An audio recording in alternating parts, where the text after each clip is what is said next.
As you're aware, His Excellency, the President, has given us time to join with us for this memorial lecture. And when he does arrive, I'd like to ask that we be upstanding and give him a rousing welcome.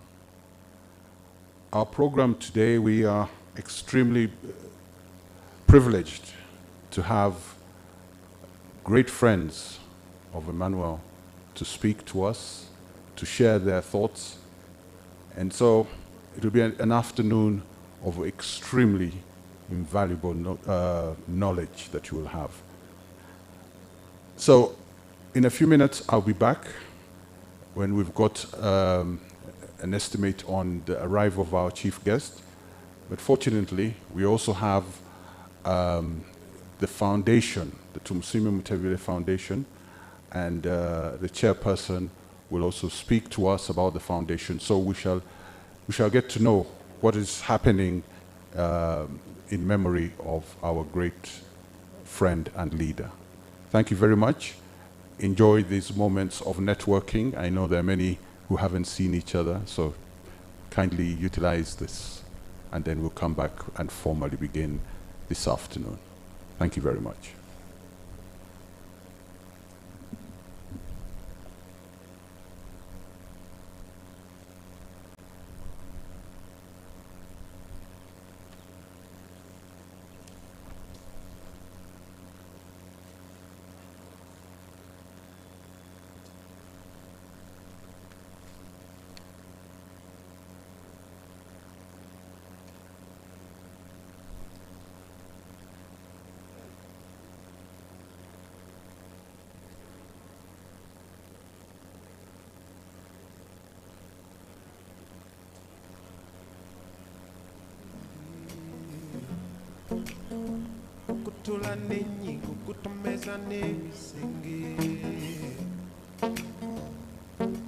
I'm too addicted to hauling a sente.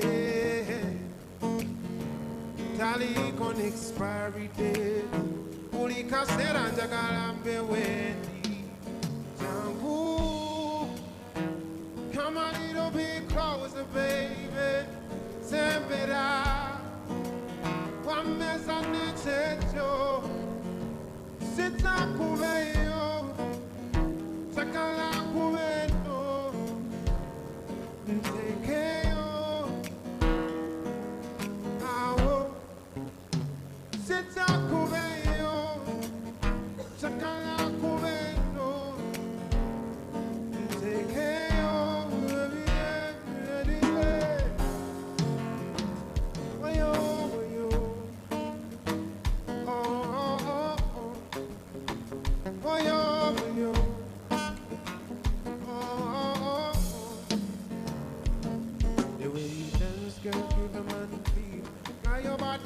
to make a man feel. Bad girl make a man feel. How your body, but you make Mr. Lover Lover. And I say I don't get my holla. Anyhow you like, I could do my deal. As long as you know goes palapa. Promising you God treat me well. Give me the love and no be kiss and tell. No be say that I whine I do well.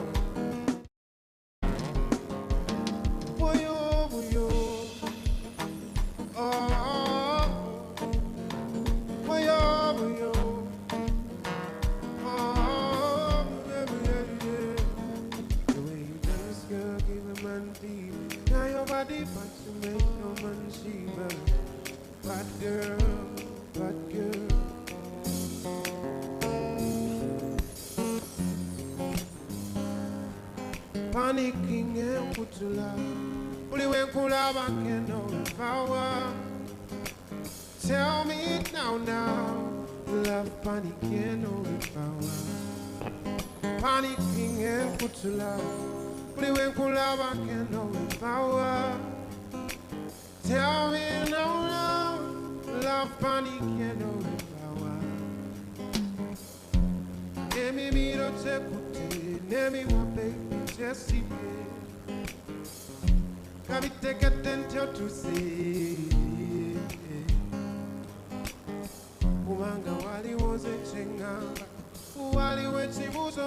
Sembusa.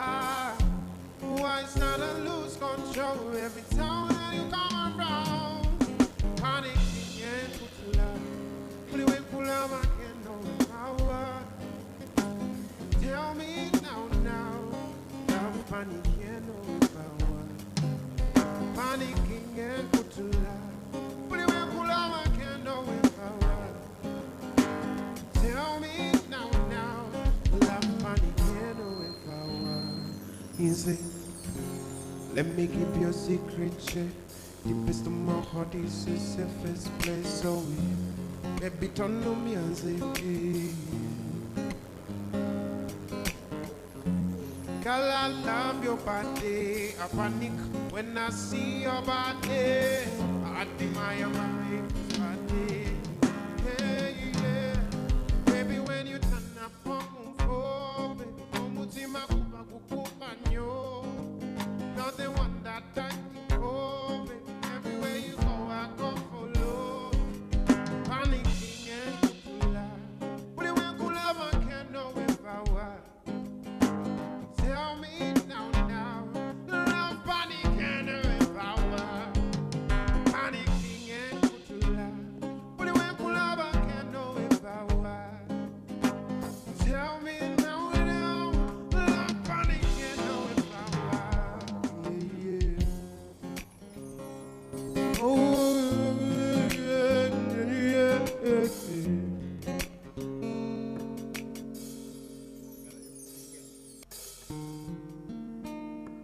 Chitiwobango duse ebila eulange ondavile nyo viola timutsu ebambi omuwe nakafanani akobambia la venga kova yona mpenga mumeme nange mumeme alina kabiri viola akayo yobambi okoko sakaino akalalo koswiti wenze jukira erinyalye okuryogera pomelwa Kosi ne konunganzani, kosi danunganidise, obuli denje ulaya, abawala banya balunji, eksotechi mutisa,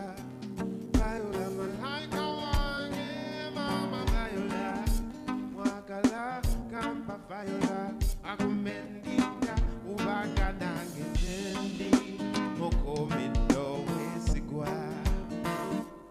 La la la la la la la la la la la la la la la la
Thank you very much.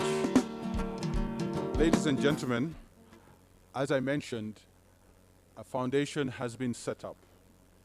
And I thought that as we wait for the arrival of our chief guest, it would be a good opportunity to listen to the chairperson of the foundation, the Honorable Matthew Richikere, and he tells us what they aim to achieve, how we can get involved in the foundation. Honorable Matthew.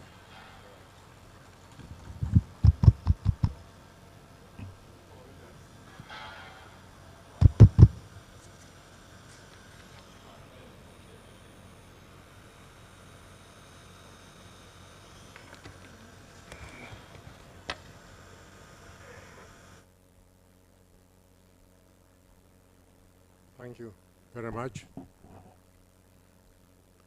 Honorable ministers who are here, members of parliament, ambassadors, I've seen quite a few here, the governor of the, or the acting governor, or the deputy governor, I don't know what is the most appropriate to refer. You as my colleagues on the board of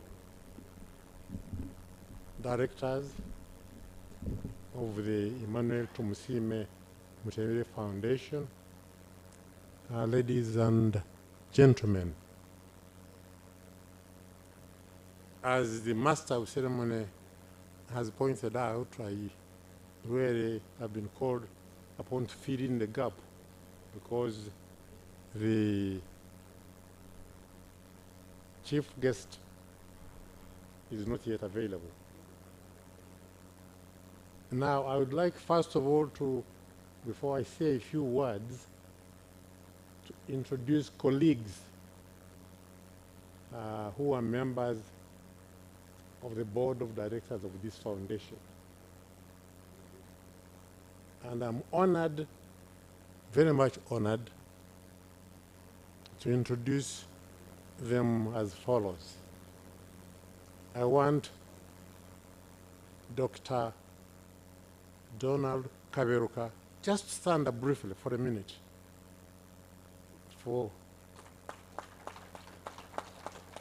Thank you very much, Donald. We are having a board meeting tomorrow morning, and the reason we had this board meeting, or we are going to have it tomorrow, is because of Donald Kaberuka, who happened to be here at the invitation of the Bank of Uganda. And we thought that since he's a rare bird, he's moving around the world. One day he's in New York, another time in London, another time in Kigali, so we never know where he is. And therefore, sometimes we never know where to find him. So thank you, Donald, for agreeing to be with us, first of all here as a guest of the Bank of Uganda, and two, as a board member. Now, can I ask the board members, others who are here, just stand up for recognition. We have Betty Mutebile in the front. Sit down, please. We have General Timothy Sabiti there. And we have Charles Mbire, chairman of MTN Uganda chapter, there. So that's our board. There are others who are not here, of course, and I'm glad to say that we are in the process of enlarging the membership of the board, as well as the creation of committees to give us support services. Now, the history of this foundation may not be known to many of you, but it goes back a couple of years before, and it was largely inspired by Emmanuel Mutebile who was a colleague of mine for many, many years.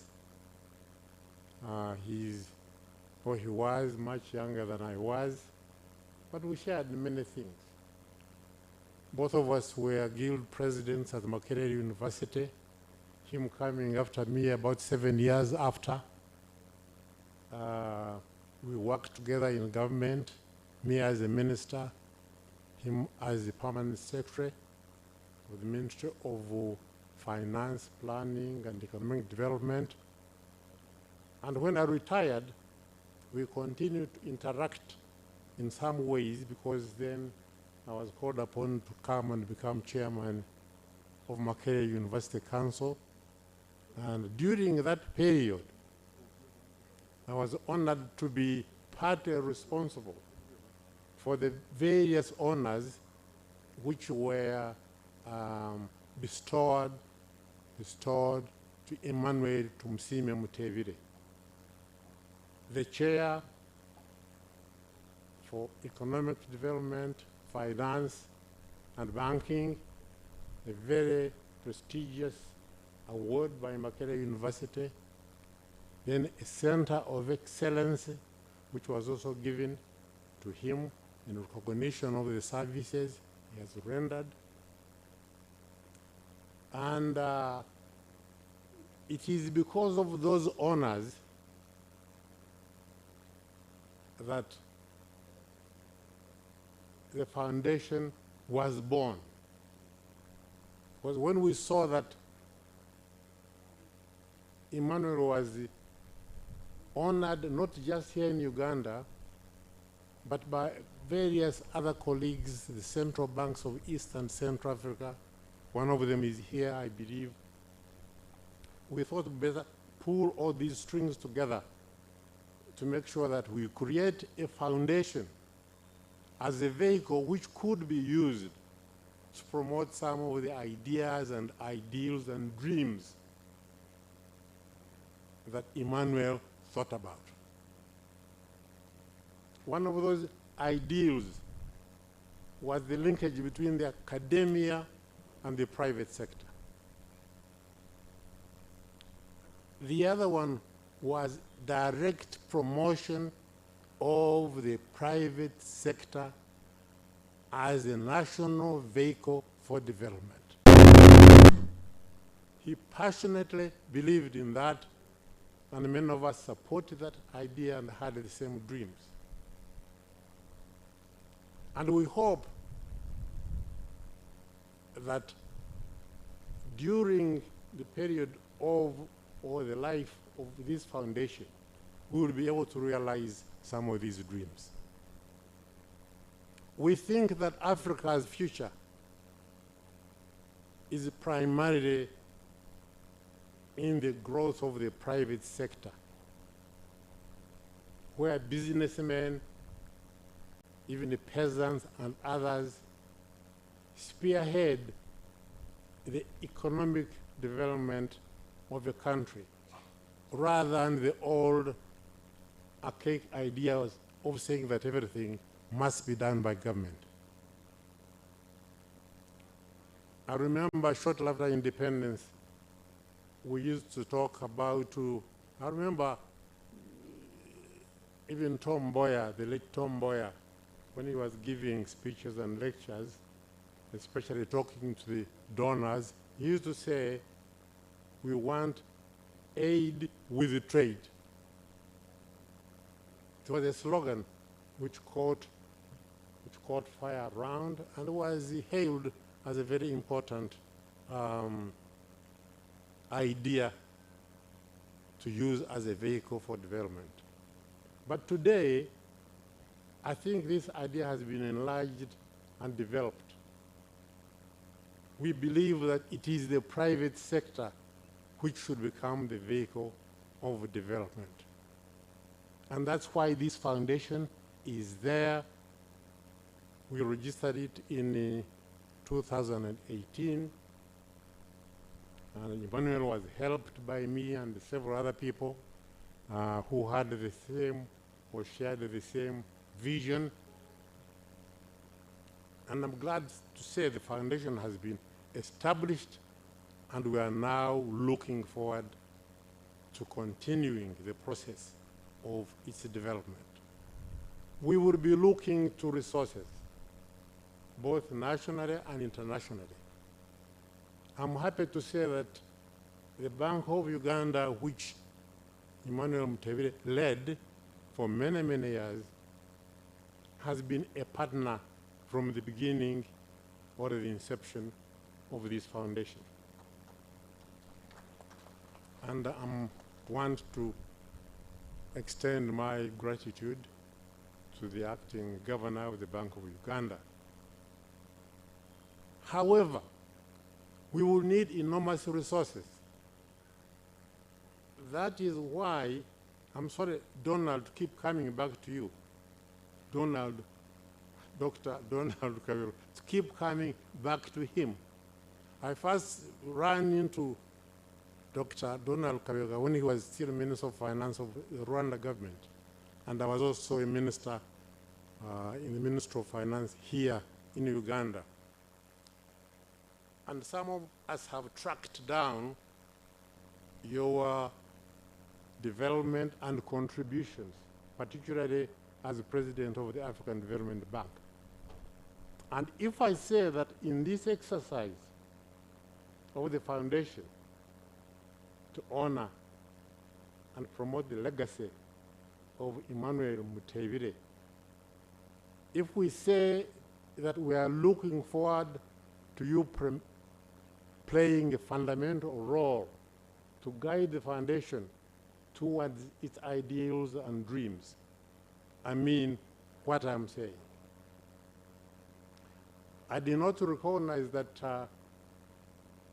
the Right Honorable former Prime Minister was sitting there.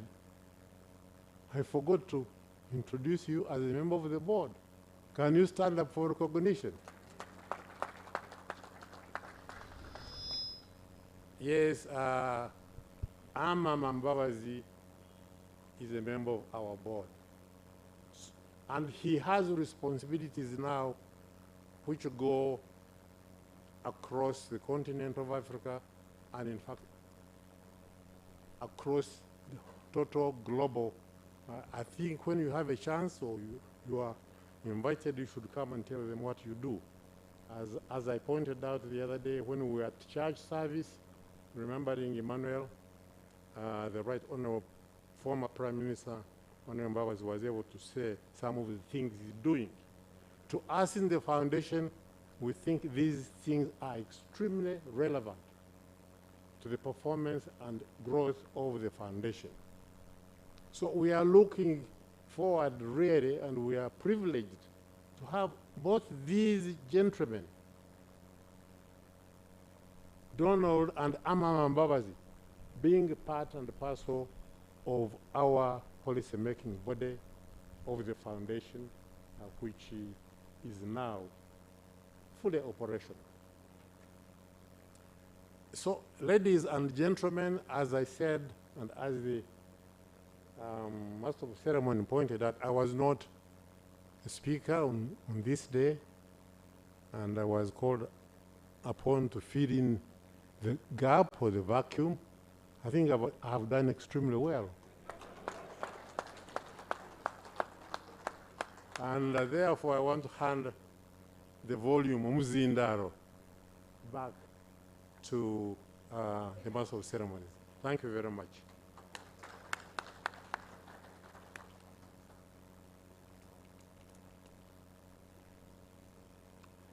Thank you very much, Honorable Matthew, for a really wonderful outline.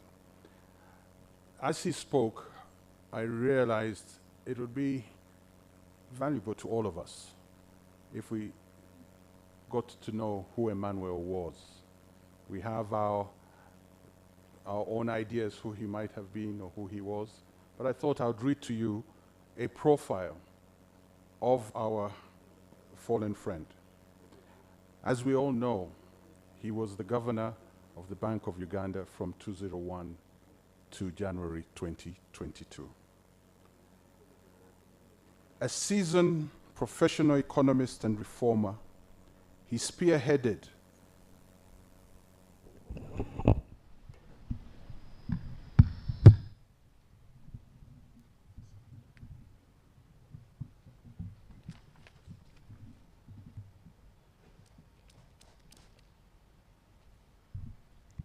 Thank you.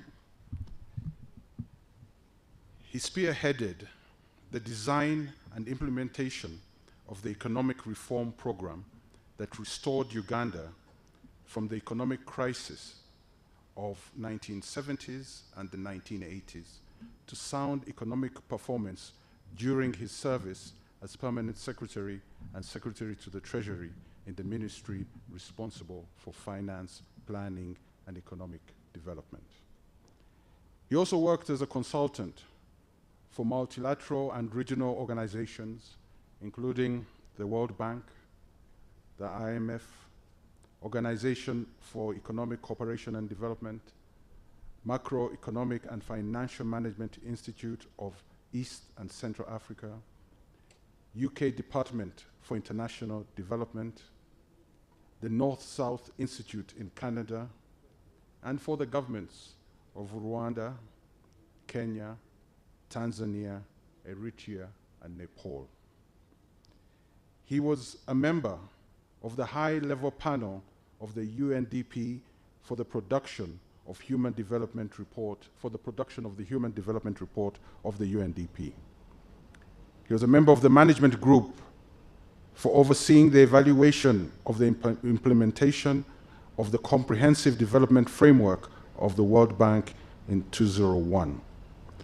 And he was a member of the high-level panel of eminent persons to advise the President of the African Development Bank on the strategic future of the African Development Bank in 2006.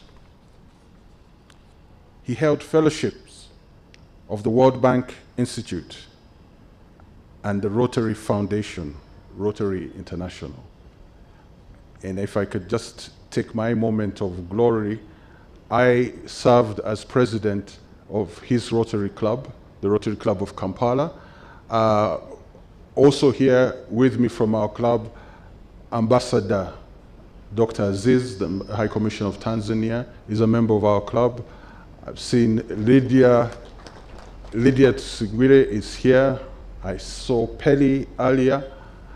So we had the incredible privilege of having lunch every Thursday whenever Professor Emmanuel was in town. He was educated at Makerere University, Durham University, and Oxford University. He was an honorary professor of Makerere University and an honorary doctor of philosophy of Nkumba University. Makerere honored him with the establishment of the Professor Emmanuel Tumusiime Mutebile Chair of Monetary Policy, Banking and Finance, and the Tumusiime Mutebile Center of Excellence for Private Sector Development in October 2015. Ladies and gentlemen, this is the person we are remembering and honoring. Thank you very much.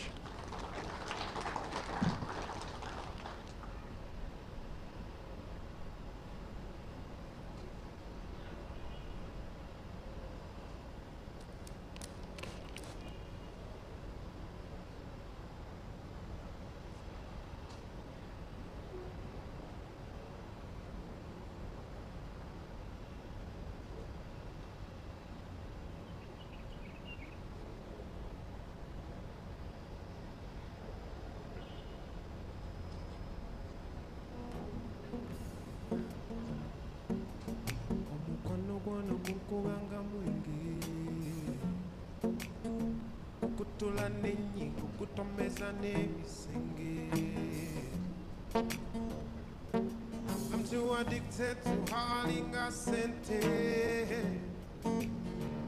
Tally con expiry date. Pulika seranja galambe weni. Jangu, come a little bit closer, baby.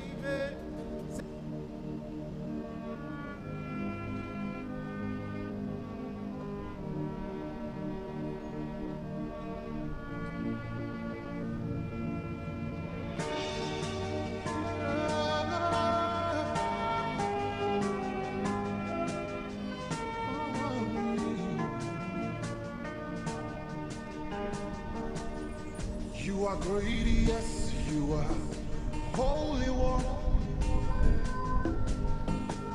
Walked upon the sea, raised that hand.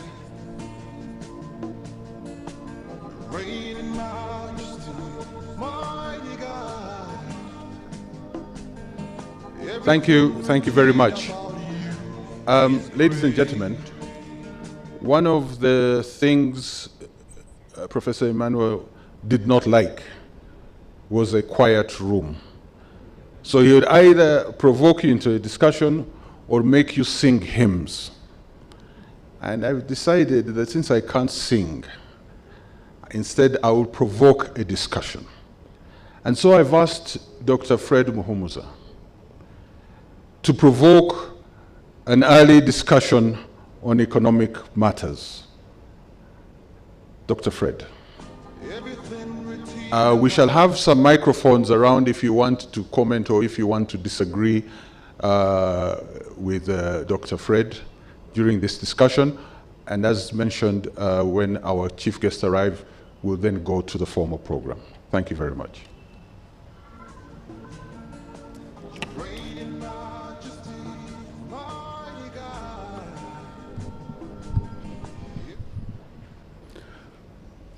Good afternoon, everybody.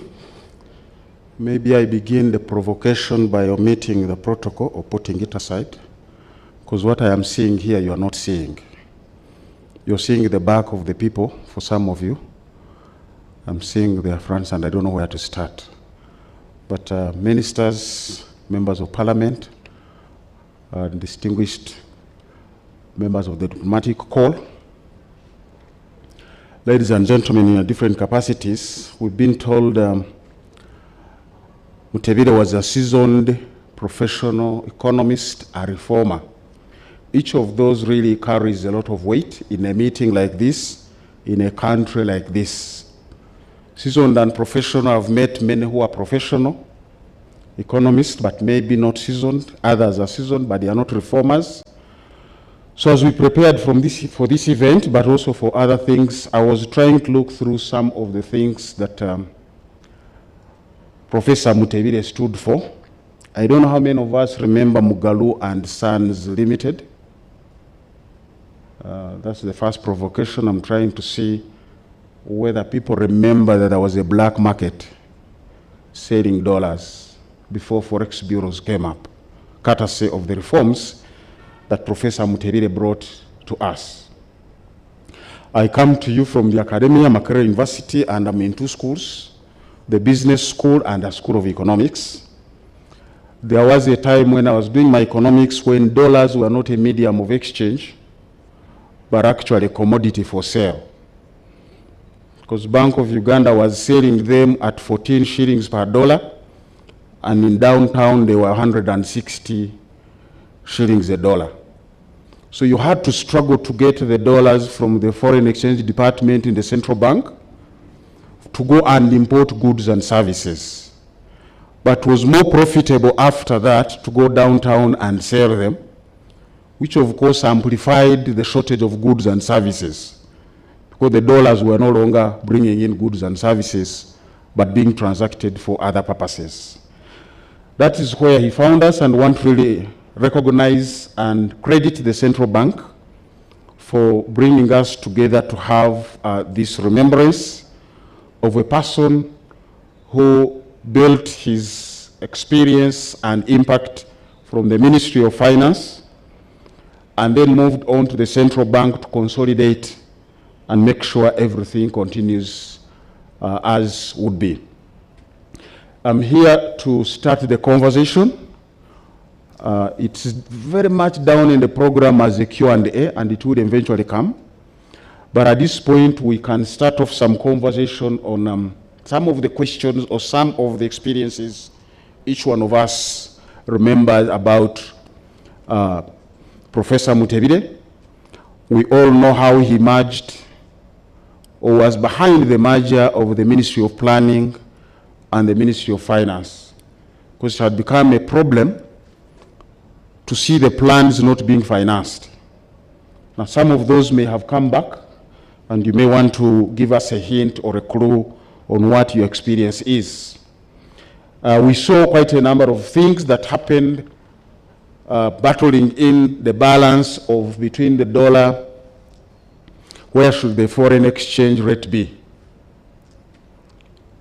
If too many dollars are in the market, the shilling became too strong and we lost out on the exports. And this was the time we were promoting non-traditional export crops, plus reviving the traditional export crops like coffee and cotton and tea. And one of the things I remember very clear as a student of economics at the time, learning my economics at his feet, was the word additionality. He earned himself a few enemies because while we had put in all the framework of how many dollars should be in the economy, the Minister of Health came and they had found extra dollars which were granted to support the ailing Ministry of Health sector. And the governor said, I am not receiving them because the shilling would be too strong and I would kill my export market. Somebody from the Ministry of Health called me and said, you macroeconomists, how can you be this bad? People are dying, we have found dollars, you don't want the dollars. But that was the principled, seasoned reformer that we are remembering here. Now, if you have one or two things to say about him, this is the opportunity to raise a hand and do the curtain raising, they will call it. But actually, it is giving us the opportunity to learn even before the principal comes in, because I do believe there is a lot to learn from all corners of this tent and out there. And I want to believe the social media is active, because we also want to pick conversations from there about the Professor Mutebile, who never used to take assumptions much as economists have assumptions. You do not want to say, I've funded the agricultural sector so the dollars from coffee, beans, and fish will come in. When that was not clear, Professor Mutebile and the team engineered an agricultural policy secretariat inside the Bank of Uganda. No assumptions. Because that's why the dollars were needed. Professor Suruma will recognize you, was handling the research department, and he will tell us the story of how many dollars were in the house. They could hardly last the country a week. So you could not take an assumption that by funding agriculture, the dollars will come in. He said, I want to be proactively involved in the generation of those dollars. This is the person we do remember. And when he wanted science to inform policy, him and his team went ahead and set up a Uganda National Council of Science and Technology inside the Ministry of Planning and Finance. That is the only place where science can inform the planning. The scientists took it away. I'm still following up to see whether we can bring it back, because we are not having adequate science in the plans. I hear people saying we must irrigate. I hear mini irrigation. My question was, how many is many? Where I come from in the western area, Bunyoro to be precise, we say there is nothing like a small snake. Every snake is as lethal as it can ever get. So what does mini irrigation mean? Where is the science? That was Mutebile making sure the scientific information is informing the planning. Victor, is there a hand you have seen of somebody who wants to make an intervention? I see one hand there. We are trying to preempt a conversation.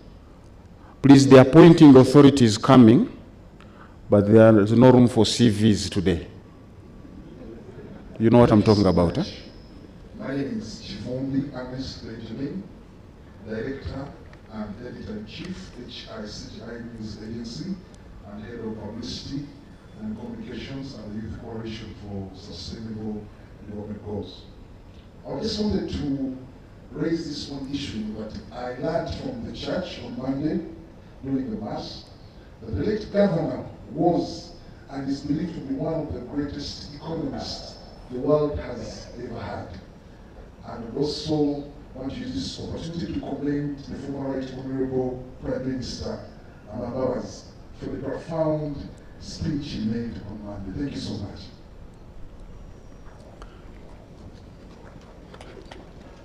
Nothing to add to that. One thing I remember about Professor Mutebile, would be meetings and he would want to speak last, because he knew the moment he gives his opinion, everybody else will fear to add. So we'd go around and make our views known, and then say, Governor, we've all said our things, what is it that you want to say? He had a standard response, nothing useful to add. But I'm sure you still have some useful things to add. We shall make that at the end of the meeting, because all the useful things are going to be said in this meeting. We have a distinguished panel. We have a distinguished speaker. Abebe, it's good to see you again. We were in the trenches when he was the resident rep here, senior for the IMF. Thank you very much for coming back. This is home always. The street you used to live on still exists. I'm not sure whether the house is vacant, but that we can negotiate. But one of the things the two helped us on was to graduate as a country from borrowing from the IMF. In 2001, I think around there, Uganda had conversations with IMF which we called policy support instrument. Really would only go to IMF to discuss policy matters. COVID has sent us back, and how are we going now to carry on the legacy of Mutebile to make sure we get back to that level? I'm looking at Victor, I'm looking at the sun and the stars. You may not see the stars, but they are there to catch what should be happening. I'm not here to mention, yes please. I was also going to go to Donald, but that is after the conversation that is coming. Thank you so much. I'm the Vice Chancellor from Kampala International University. Dr. Munza, I'm happy you are from the university. I would like to ask the foundation, how best can the Mutebile Foundation work with universities to create many more Mutebiles from the youth throughout different colleges and schools and faculties. As a university, we will be able to work with them. So maybe from the foundation, we can hear a strategy. Thank you so much. Question noted. There's one thing I've already benefited from. The foundation has made available the library of Professor Mutebile. You need to go there and see what books are there that he was reading. I've sampled two without replacement, but I was reminded yesterday that I need to replace them. So I'm going to take them back, but not before I make myself copies. They are just the right books for a university student to read. So that is one way. I saw a hand over there, Victor. In my career, one of my most complex assignments at the Ministry of Finance, I was advisor to the minister, was when we went to the Africa Development Bank to borrow a loan for the road from Kabale to Kisoro. And our engineers have told us we'll need $48 million. When we issued the bids, the lowest bid was $72 million. We have to go back to Donald Kaberuka and say, what do we do? The engineers got it wrong. Well, the road is done. That cut the long story short. Next, sir. A very good afternoon. Thank you for all celebrating the life of an economic giant and a global citizen, Professor Emmanuel. My encounter with the former professor was actually when I wanted to bring a bank here called Bank. As a young wise man, I wanted to also have a bank established here. And it was offering some great deal to Bank of Uganda.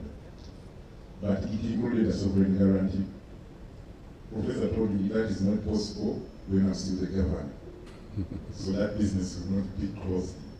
And we agreed to disagree, and it was a good encounter.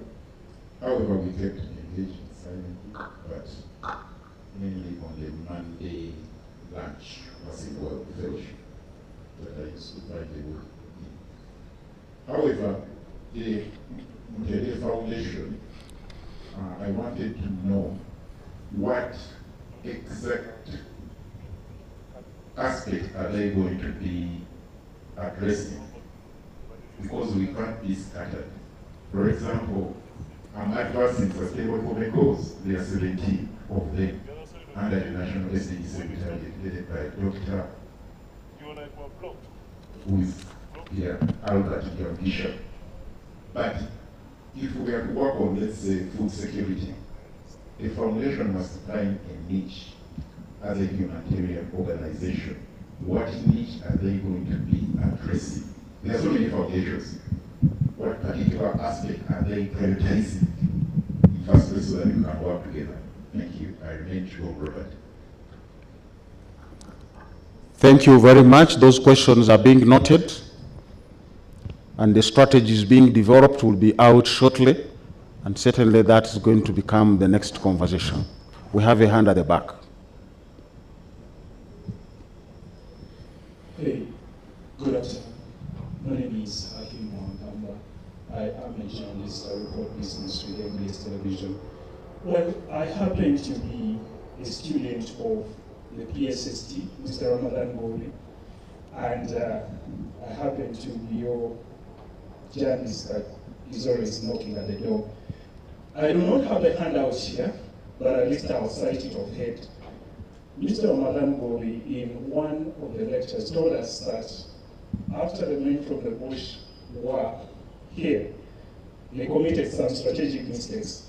And at one point, the man that is yet to come asked in one of the meetings that, what is the problem to the Ugandan economy? Professor Emmanuel Tumusiime Mutebile then was in the Ministry of Finance, stood up to say, you are the problem.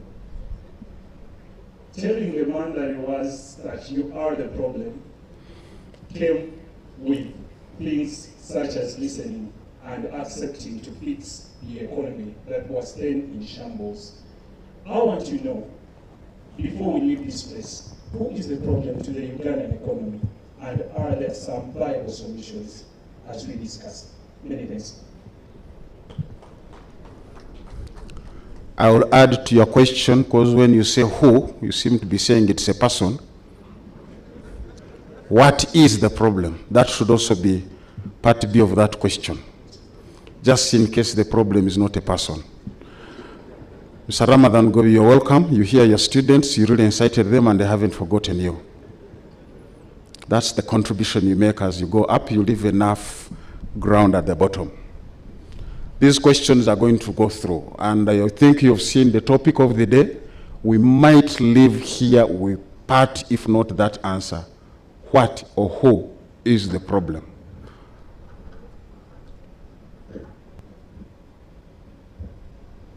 Hello.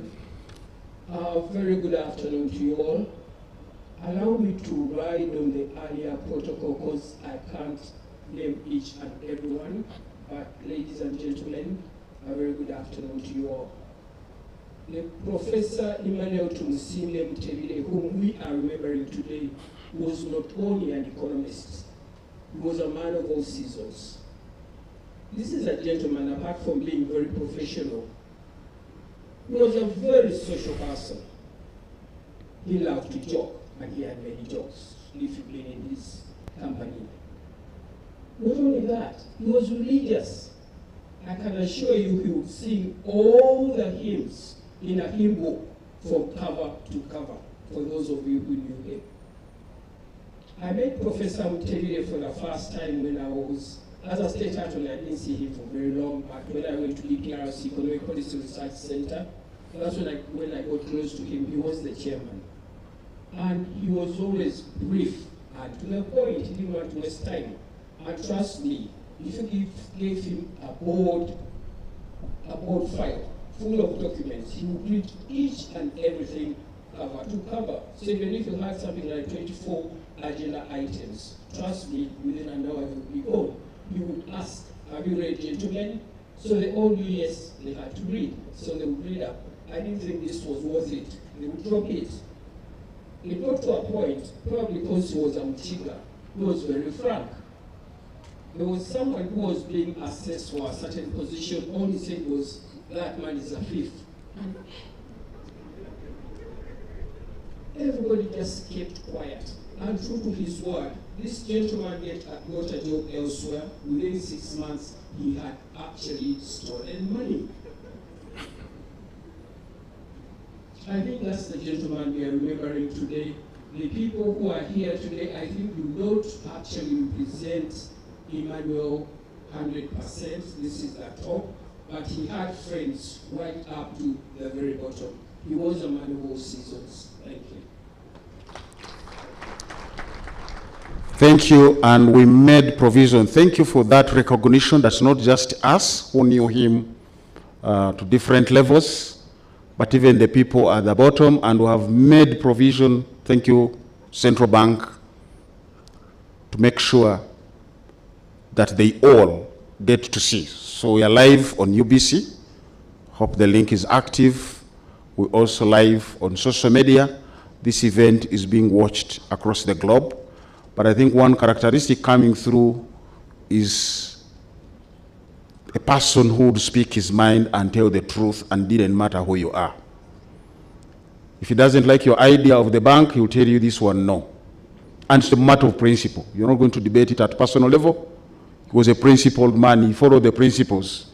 You only want to ask him about that underlying thinking and principle that he is following. You've talked about the Economic Policy Research Center. Some of us in our careers, we went through that institution, which he single-handedly started because he told us while we were there as staff, I take decisions as PS anytime. Some I can wait for your information, some I can't wait because I have to take a decision.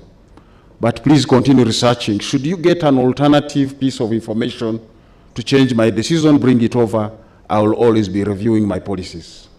So the Economic Policy Research Center, where he made sure the PSST is the chair, is really supposed to be an engine to generate that knowledge to inform decision-making in government that will even empower a person like him or anybody in that capacity to go and tell the president, I think you are the problem. And really sometimes their decision only the president can take. And there was that privileged moment when the president was at the same time the Speaker of Parliament. The days of the National Resistance Council, many have forgotten or many didn't notice. So Cabinet would sit in the morning and the Parliament would sit in the afternoon and decisions would be taken. And that is why we are here. Otherwise, this economy was not going to move if certain tough decisions were not made. If you had to sell off and privatize, go and do it, don't debate it. These days, we sometimes debate on whether we should or should not. We've been on a rationalization of institutions debating whether we should or should not. I want to believe if this was the 80s or early 90s, we would now be saying, was it the right decision? But the decision would have been taken, and then you can review. A very candid person who would speak from the professional angle, and many people did not know. They thought these were IMF policies. Now I've told people, forget about the doctor who gives you the medicine, discuss the medicine. So what do you think were IMF policies were based on sound, grounded, researched economic principles. Once Mutebile was convinced on the principles, it didn't matter who brought the idea. In fact, we ended up concluding that he was more IMF than IMF because he was committed to some of these policies because he felt that was the right thing to do until an alternative idea comes out. Now, those are things we want to remember about him. And the question is about the legacy. How do we carry on the legacy? Part of the legacy was don't interfere with the markets. And we had that conversation last year why Uganda should not cap the price fuel. We said, let the market speak.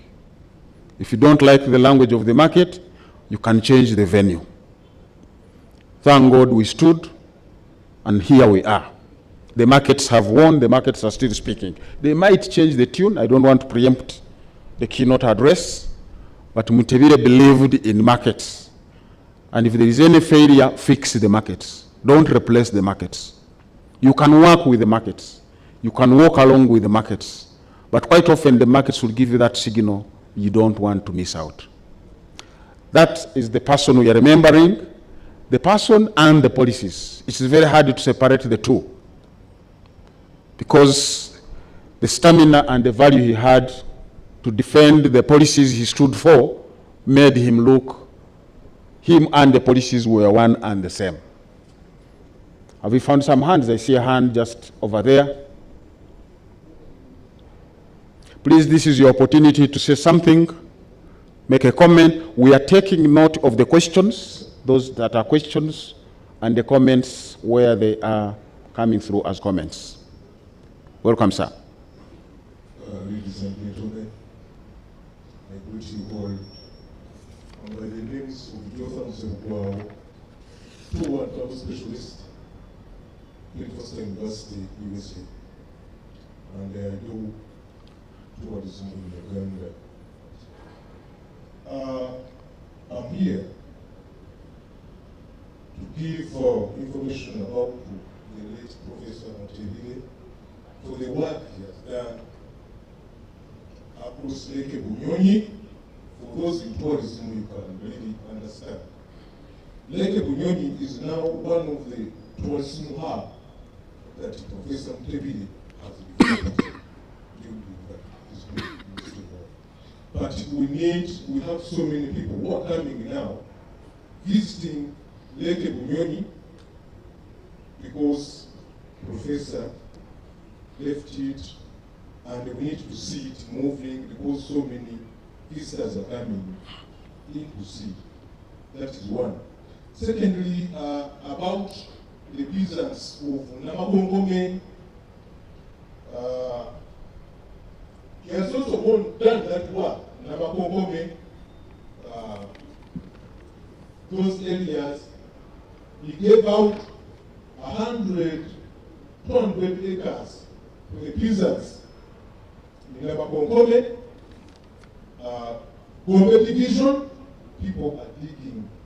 You go, they give you the land, you cultivate the food, you sell without even being charged. That is something good. 200 acres. You come, they give you an acre, you dig, take the money, you go. Nothing charged.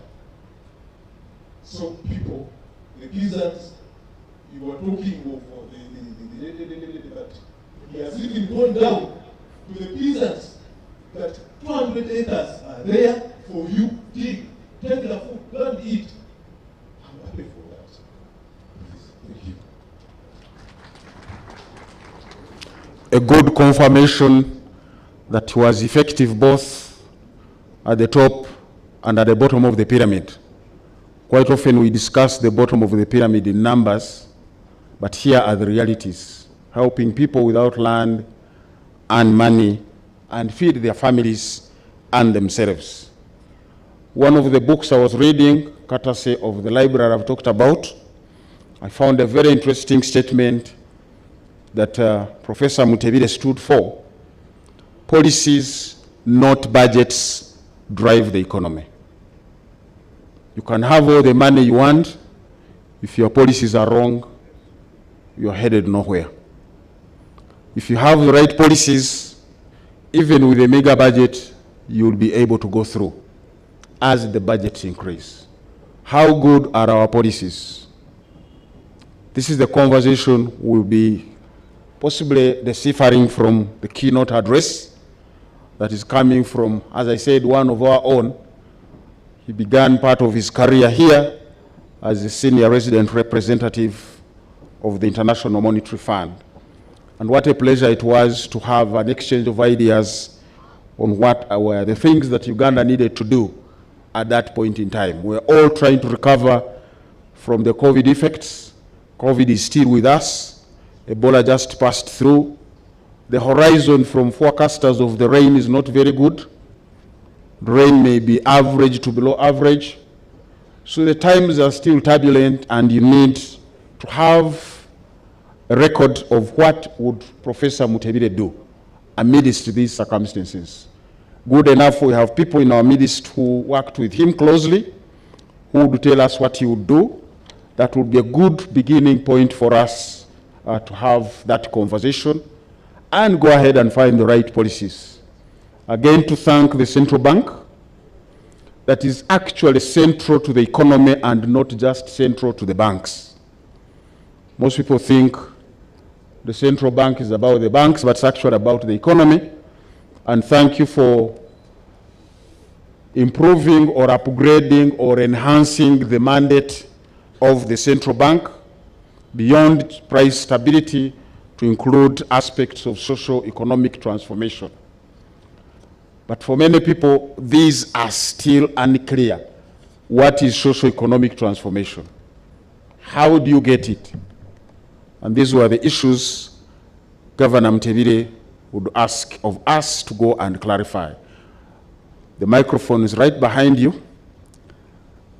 Madam Host, owner of this place.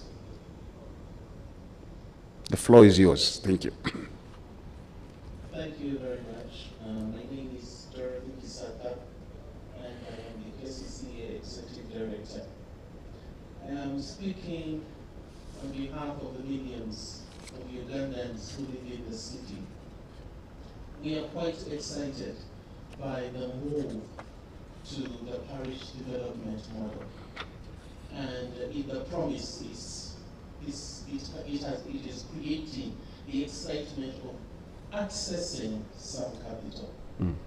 One of the challenges we have discovered in creating the governance structures, in creating the circles, identifying the enterprises, is that there is very low financial literacy within the community. And secondly, that within the city, people are expecting lots of money with no proper plan on how they are going to use it. Since we are talking about economic challenges, the city is an example or one of the communities where wealth is created, where wealth is the lure for people coming from urban areas. What I'm not really asking a question as such, but this poses real reflection for us. We have created, government has come up with a policy that has excited people. Are we able to feel the hunger this excitement has created? Do we have the literacy, the financial literacy, to sustain such a great policy that government has created? How are we going to go about it as city governors, as city administrators, when we talk to people who are longing for their desire to have wealth in their pockets, and yet the money that's coming out is quite little? I thank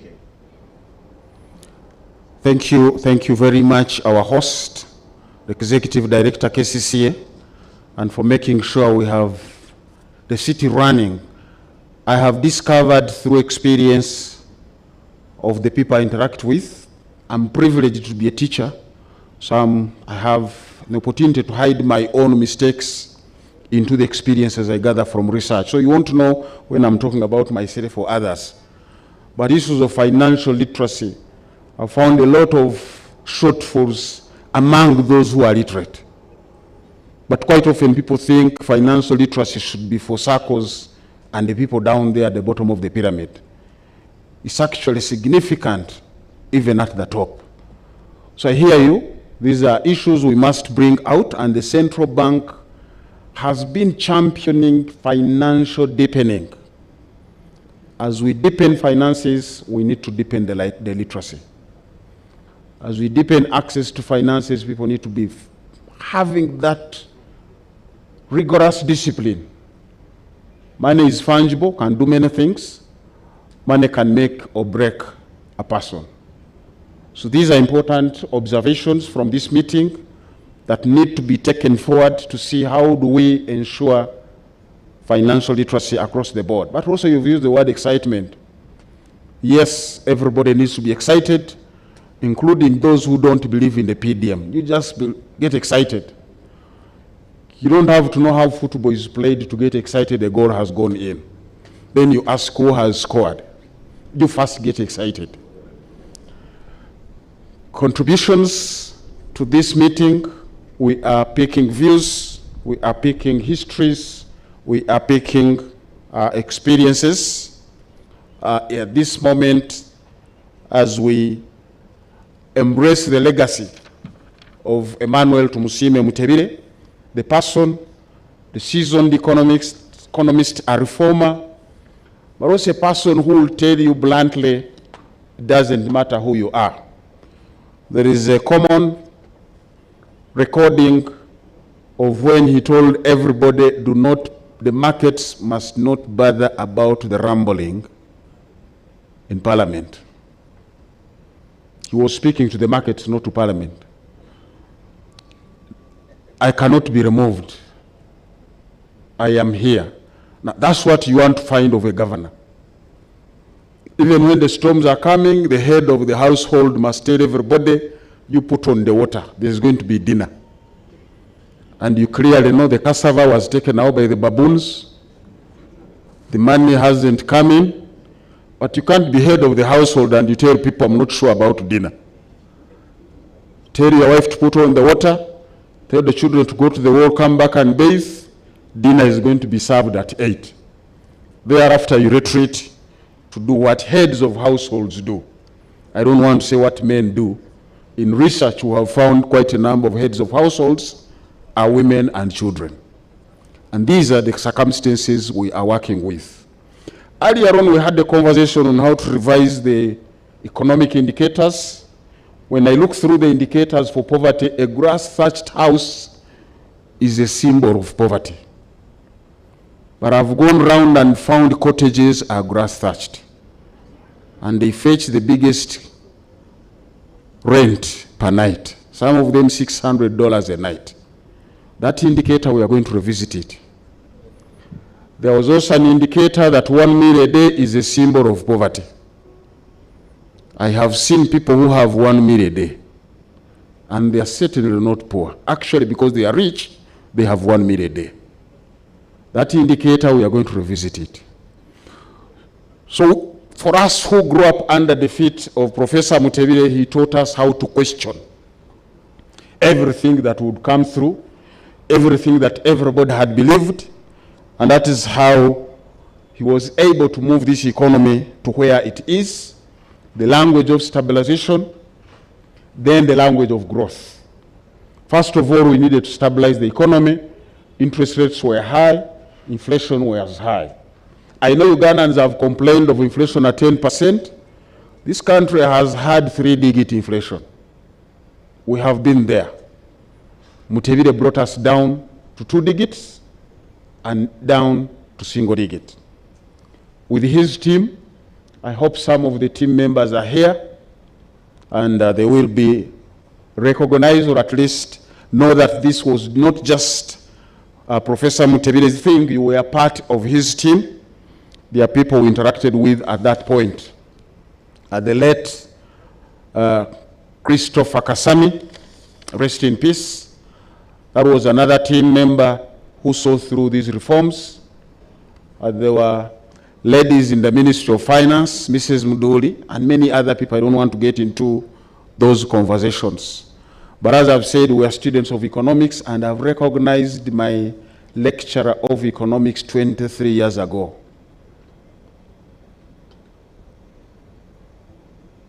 I'll mention that one later. I don't want to spoil the soup for her. Maybe she wants to be, not to be recognized, but she taught me economics 23 years ago.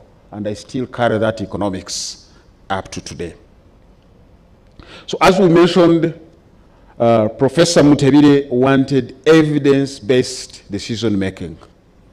And that's going to be one of the core of the foundation. For those in the universities, you are actually playing in the answer, as young people say these days. The linkage between the Mutebile Foundation and the universities is certainly going to be a very strong one. And we want to cherish that and to see how far that can go, because that is the only way we can maintain the legacy, not just in the books, but in the practice of where he would want policies to actually be. He owned the policies once the economics and the politics was clear. One of the things really we learned about him was how to blend technical decision-making with politics. Because decisions are made in a political space. Even when there is no politician, politics is there. Because people have interests, people have reservations, people have powers that are not equal, and that is the policy-making space. So he taught us how to go to the president and have a conversation. I don't want to call it an argument. The argument we would have it before we go to the president. Once you go to the president, it's a conversation. And there we would win it or lose it, but quite often it was a win-win. Now I hear people talking about orders from above. Please, above listens. When you go with a good conversation, you can come up with a good conversation and result from above. Mutebile would never talk about such kinds of things because he knew above is where his services are needed, and that's where the decisions are made, and we always had to go there, and he would go there and represent a candid discussion informed by the realities.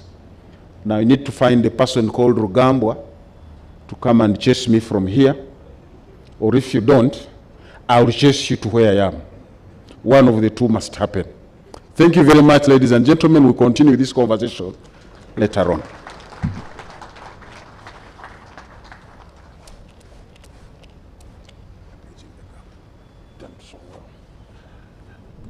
Thank you very much, Professor Fred Muhomuza, who's done a sterling job. Our guest of honor has arrived, ladies and gentlemen, so it's as soon as he's been received by the waiting line, I'll ask you to be upstanding to receive him here as well.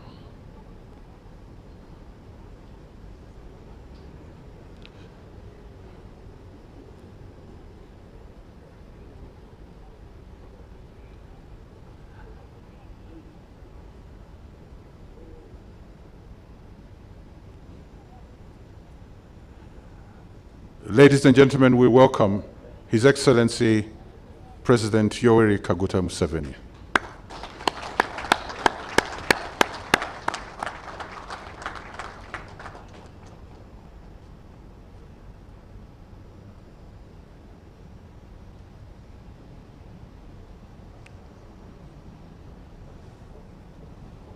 Ladies and gentlemen, we shall remain upstanding for the national anthem of Uganda and the anthem of the East African member states.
Kindly remain standing as I invite Nalukwago Mili Sigoma, Director of Statistics, to lead us in a moment of prayer. Mili.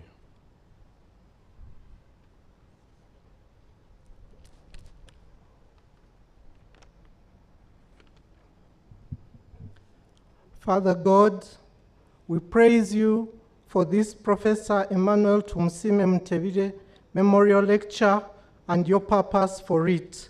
We know that when we gather, you always have a divine agenda. We thank you, Lord, for our dear leaders here present. We thank you, Lord, for all dignitaries here present. We thank you, Lord, for every seat that has been filled here today, physically, and those participating online. For each mind and heart that feels the presence of this lecture, we thank you, Lord. We thank you, Lord, for the gift of our late Governor, Professor Emmanuel Tumusiime Mutebile, for the time you gave him to us, his legacy of bold leadership, dedicated service, good governance, and staff welfare to us at the Bank of Uganda. We continue to pray for strength to his dear wife and family members. We thank you, Lord, for his legacy as a seasoned professional economist and patriot that steered macroeconomic transformation of our country, Uganda. Our prayer today, Lord, is for multiplicity of these great qualities in us, Lord, as we celebrate his legacy. May your will be done through this lecture. Take what we have prepared and multiply our efforts as only you can, Lord. Strengthen our confidence in who you have made us to be and let us emulate him. Steer our intentions today to align with your righteous will. Keep love at the forefront of our minds today and guiding light for all we set out to accomplish and celebrate. Bless this lecture, all those present, and ready us to make every moment count. In God's name we pray, amen.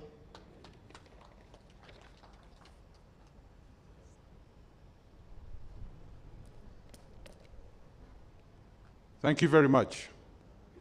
You may take your seats.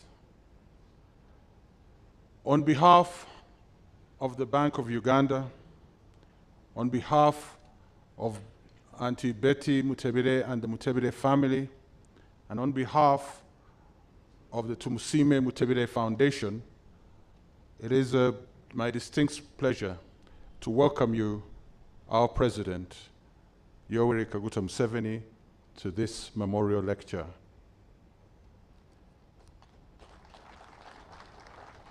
On behalf of everyone here present, Your Excellency, I also take the opportunity to congratulate yourself, the National Resistance Movement, the government, the UPDF and the NRA, and the people of Uganda on the commemoration of the 37th liberation of our country.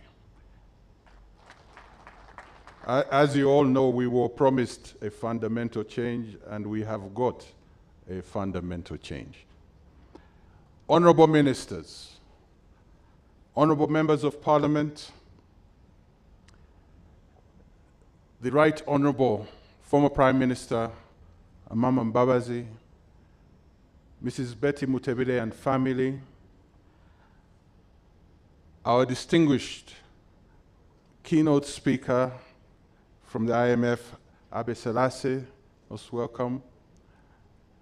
Dr. Donald Kaberuka from Southbridge Group, you're most welcome, sir. And Dr. Patrick Njoroge, the Governor, the Central Bank of Kenya, you're most welcome.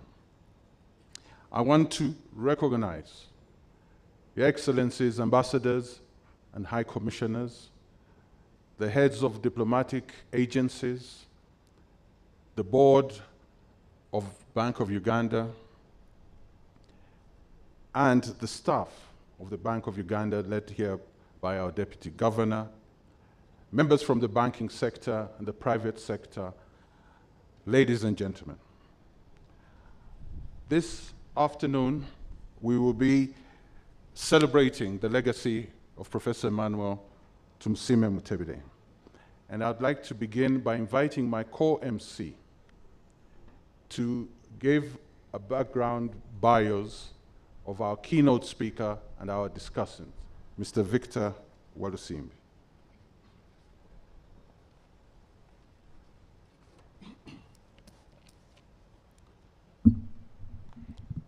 Thank you, Henry. Good afternoon, ladies and gentlemen. Mine is simple. It is to give you the profiles of our speakers, distinguished speakers, our guest speaker, and the discussants. And I will start with our guest speaker, Mr. Abebe Emro Selassie. Ladies and gentlemen, Mr. Abebe Emro Selassie is the director of the African Department at the International Monetary Fund, that's the IMF, and he has held this position since 2016. In that capacity, he oversees the IMF's operations and engagements in at least 45 countries across Sub-Saharan Africa, and his other responsibilities include building strategic partnerships and dialogues with senior policymakers and institutions across Sub-Saharan Africa. Before taking up his current position, Mr. Selassie had held several other senior positions at the IMF. He was the deputy director in the African Department. He was the mission chief for Portugal and South Africa. He was the division chief of the African Department's regional studies. And if many of you remember, he also was the IMF's senior resident representative for Uganda.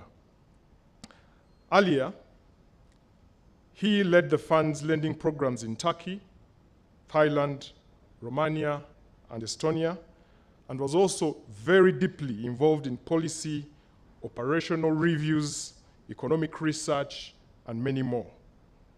Before the IMF, Mr. Selassie worked for the Ethiopian government as a principal economist in the office of the president and also as an economist at the Economist Intelligence Unit in London, specializing in sovereign credit risk issues. So if you have anything to say about sovereign credit rating for anyone, he is the right man. Dr. Abebe, you're very welcome. Next is our discussant, Dr. Donald Kaberuka. Dr. Kaberuka is currently the board chair of the Global Fund, as well as the African Union High Representative for the Peace Fund. He also is the chairman and managing partner of Southbridge, and Southbridge is a Pan-African financial advisory and investment firm with offices in Abidjan, Kigali, Paris, and London. Previously, he served as the 7th president of the African Development Bank between 2005 and 2015, and there he was credited with the expansion of the AFDB's reach and impact.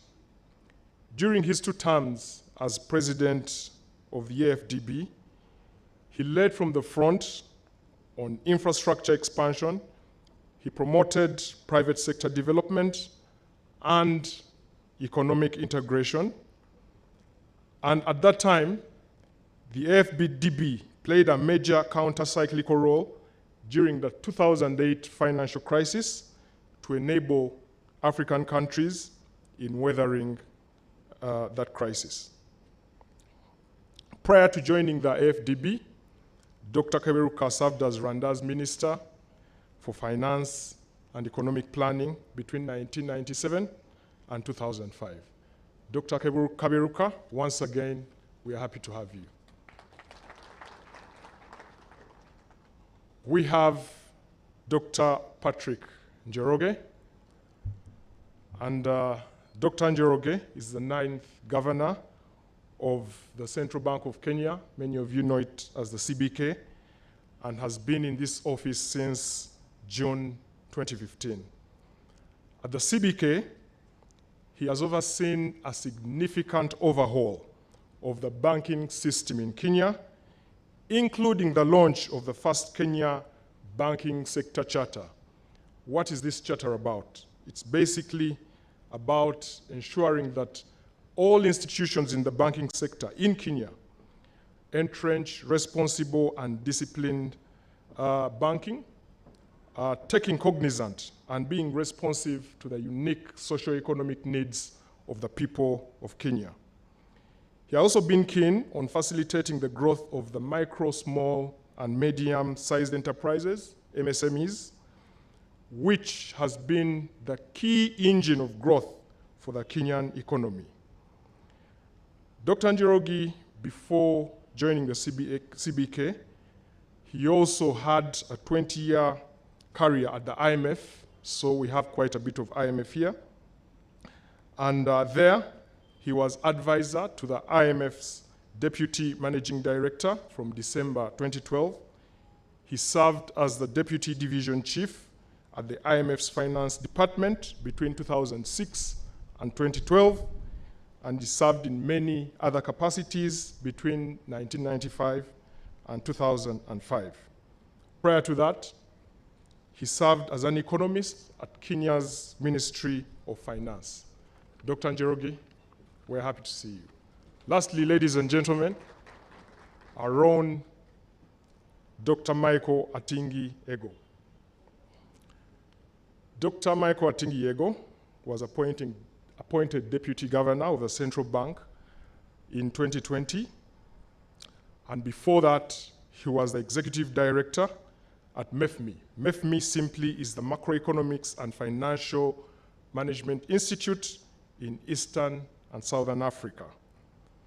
Before MEFMI, he also took up an assignment at the IMF, and here he was instrumental in enhancing effectiveness of their capacity development, modernizing monetary policy frameworks in developing countries, improving economic statistics in several countries, and many others. Before the IMF, he served at the Bank of Uganda since 1984, rising all the way to the role of Executive Director Research. I want to point out, ladies and gentlemen, that last year in May, it's not even a year, Dr. Atingi Ego was awarded the Central Bank Governor of the Year for Africa in recognition for his efforts to tame inflation and maintain foreign exchange stability in Uganda. I am nearly sure that he is the only deputy governor to be awarded Central Bank Governor of the Year. Ladies and gentlemen, Dr. Michael Atingi Ego. That is simply my role. Over to you, Henry. Henry, please come and take this over.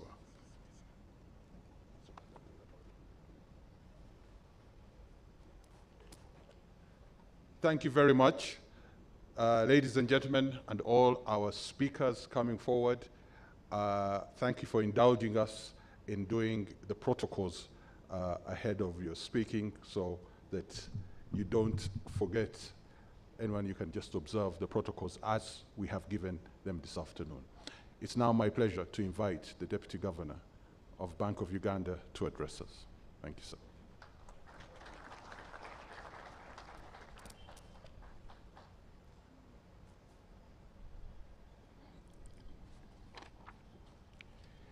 His Excellency, Yoweri Kaguta Museveni, President of the Republic of Uganda, Honorable Henry Musasizi, Minister of State General Duties in the Ministry of Finance, Planning and Economic Development, Honorable Ministers, Right Honorable former Prime Minister, afternoon to you all. It's my singular honor, pleasure, and privilege to welcome you to this lecture in remembrance of our dearly departed gallant governor, the late Professor Emmanuel Tumusiime Mutebile. I welcome you all to this celebration of a life well lived on behalf of the Bank of Uganda Board of Directors, management, and staff. We thank you all for honoring our invitation to this celebration of a fruitful legacy, this veneration of exceptional leadership, and this tribute to an exemplar of the African reality of the Ubuntu or Ubuntu. Sir Isaac Newton, an English mathematician and a physicist, wrote, I quote, "If I have seen a little further, is by standing on the shoulders of a giant," unquote. So, we have convened this memorial lecture to proclaim that we stand on the shoulders of the giant known as the late Professor Emmanuel Tumusiime Mutebile. Our governor was an intellectual giant, an economic policy giant, and a central banking giant. We stand on the shoulders of this gentle giant with a generous heart and a thundering voice that still echoes across the hills of Kigezi to the world. Our governor was a great listener whose silence was golden. He was a candid and a bold truth teller who spoke with a passion of his conviction, a strong leader who governed decisively. Rather than leaving us scared and disfigured, the wounds of his saddening loss are smoothly covered by a rich legacy with which we are resilient and thriving. He endowed us with a legacy of pedigree in courageous, pragmatic, and progressive policymaking that has enabled the Bank of Uganda to successfully navigate the shocks hitting the economy in a world of radical uncertainty. Heeding to the late governor's spirit of Ubuntu, the Bank of Uganda is now focused on the impact of its policies and operations on the people we serve, as stated in our updated mission statement, which reads, quote, "To promote price stability and a sound financial system in support of socio-economic transformation in Uganda," unquote. He was instrumental in designing and implementing the economic reform program for stabilizing, rehabilitating, and reforming the Ugandan economy from the 1990s forward. To date, Uganda's sound macroeconomic management and openness offer remarkable economic opportunities and attract foreign capital. The rich gifts of Professor Tumusiime Mutebile's legacy, including the artifacts related to his illustrious career, economic policy prowess, and scholarships, have been curated by Mrs. Betty Tumusiime Mutebile for sharing with the world through the Tumusiime Mutebile Foundation. Honorable Matthew Rukikairi leads the board of the Tumusiime Mutebile Foundation.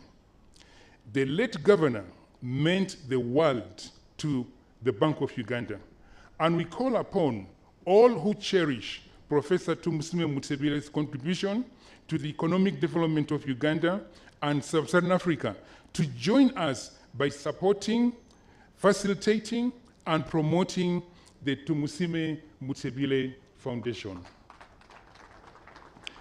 The African icon, Nelson Mandela, said, quote, "Men and women of rare qualities are few and hard to come by, and when they depart, the sense of this loss is made the more profound and the more difficult to manage," unquote.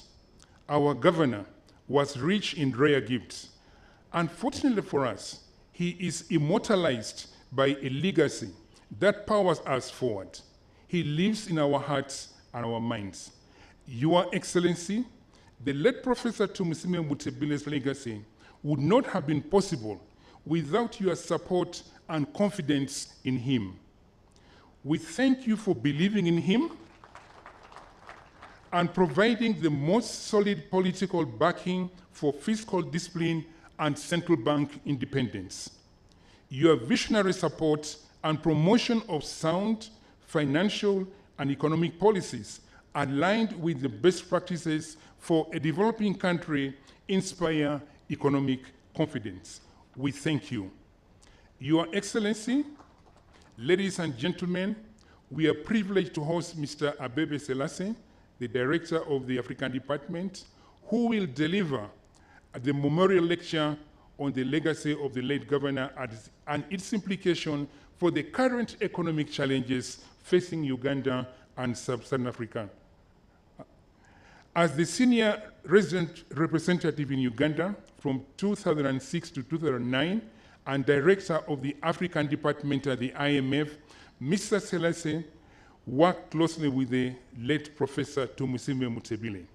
We are also blessed that Dr. Donald Kaberuka, the 7th president of the African Development Bank and the chair of the Global Fund to Fight AIDS, Tuberculosis and Malaria, together with Dr. Patrick Njoroge, the governor of the Central Bank of Kenya, will respond to this lecture, not least by leveraging their close personal and professional relationship with Professor Tumusiime Mutebile.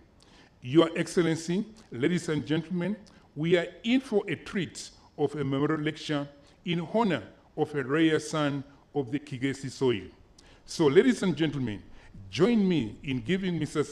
Selassie, Dr. Kaberuka, and Dr. Njoroge a warm Ugandan welcome to this celebration of our late governor.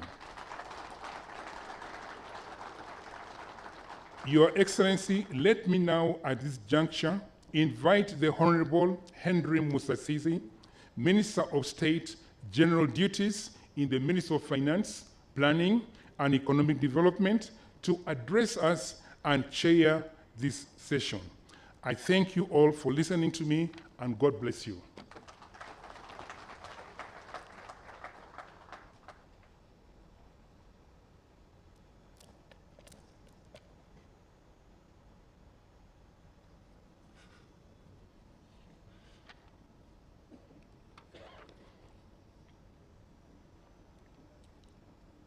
Your Excellency, the President of the Republic of Uganda, honorable ministers who are here this afternoon, the Right Honorable Amama Mbabazi, former Prime Minister of Uganda, Mr. Abebe Selassie, Director of the African Department of International Monetary Fund, and who is also our guest speaker, Dr. Donald Kaberuka, Chairman and Managing Partner of the South Bridge Group, Dr. Patrick Njoroge, the Governor, Central Bank of Kenya, our host, Mr. Michael Atingi Ego, Deputy Governor, Bank of Uganda, the board members at Bank of Uganda, Mrs. Betty Tumusiime Mutebile, and all the Mutebile family members who are here with us, the banking sector, members of the private sector, ladies and gentlemen, good afternoon to you all. We have gathered here today in memory of our dear colleague, friend, boss, and compatriot, Professor Emmanuel Tumusiime Mutebile. I would like to thank the Deputy Governor, Board, and staff of the Bank of Uganda for organizing this memorial lecture in recognition of the longest-serving governor of the Bank of Uganda, Professor Emmanuel Tumusiime Mutebile. Professor Tumusiime Mutebile, as has been said, laid a solid foundation for Bank of Uganda, and is only appropriate that we acknowledge and applaud his contribution to the bank and our country, Uganda, East Africa as a region, and Sub-Saharan Africa as a whole. Allow me also recognize Mrs. Betty Tumusiime Mutebile and thank her for choosing to join us as we commemorate the legacy of her spouse. I am honored to chair this Emmanuel Tumusiime Mutebile Memorial Lecture, at which the distinguished Mr. Abebe Selassie, who is the director at the African Department of the International Monetary Fund, has graciously agreed to deliver the keynote address on the legacy of Professor Tumusiime Mutebile and its implications for the current economic challenges facing Uganda and Sub-Saharan Africa. Mr. Abebe, once again, you are most welcome. We are also indebted to Dr. Donald Kaberuka, Special Envoy of the African Union and President of the African and the erstwhile President of the African Development Bank, as well as Dr. Patrick Njoroge, Governor, Central Bank of Kenya, who have joined us to provide more insight into the legacy of Professor Tumusiime Mutebile in the form of discussion. Professor Emmanuel Mutebile served as the Permanent Secretary and Secretary to the Treasury of the Ministry of Finance, Planning and Economic Development in Uganda before he became Governor of the Bank of Uganda. During his tenure as Permanent Secretary, he played a key role in implementing economic policies and reforms aimed at stabilizing the economy and promoting economic growth. Some of his achievements in his role include the following. 1, supporting the implementation of the structural adjustment programs in the 1980s and 90s, which helped stabilize the economy and improve macroeconomic performance. 2, helping to establish a framework for managing government finances, including the implementation of the budgeting and accounting systems and the development of policies for managing public debt. 3, advising the government on economic policy and helping to negotiate loans and other financial assistance from international organizations such as the International Monetary Fund and the World Bank. 4, helping in developing policies and programs to promote private sector development, including the liberalization of trade and investment policies and the creation of a legal and regulatory framework to support private sector growth. And number 5, supporting the implementation of policies aimed at reducing poverty and improving social services. It is important to remember that during his time as Permanent Secretary, Uganda was experiencing a very trying time marked by civil war and economic collapse. He played a significant role in stabilizing the economy and putting policies in place that helped to foster economic growth and development in Uganda during this time. At the time of his passing, Professor Tumusiime Mutebile had been reappointed by His Excellency the President as Governor of Bank of Uganda for another 5-year term. We must thank the President for this with a round of applause. It is not possible to exhaustively document Professor Tumusiime Mutebile's achievements in one lecture. The Tumusiime Mutebile Center of Excellence might need to consider an annual event to this effect. Nonetheless, the government of Uganda recognizes the role played by Professor Tumusiime Mutebile in several areas of socio-economic transformation in Uganda as the central bank governor. His legacy can therefore be seen in the relatively stable macroeconomic environment in Uganda during his tenure and his ability to jealously guard the independence of the bank. Furthermore, his focus on monetary and price stability, financial sector stability, and fostering an enabling environment for private sector-led growth helped Uganda resiliently weathered several economic shocks, such as the global financial crisis of 2008, and more recently, the COVID-19 pandemic and the global food and fuel crisis, which affected many countries globally. He championed the drive to enhance financial inclusion, cognizant of the role in poverty and inequality reduction, and contribution to a country's economic growth while broadening the investment options. It is our hope that through financial inclusion, we can provide affordable financial services for the poor and the vulnerable groups.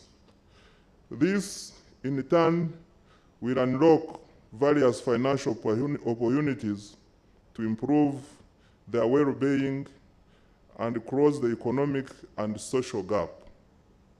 Financial inclusion will create a link between the previously excluded groups and the formal economy.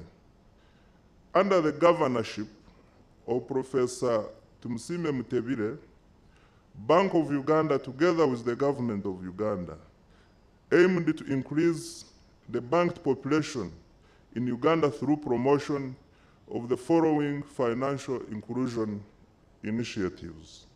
1, Small Business Recovery Fund.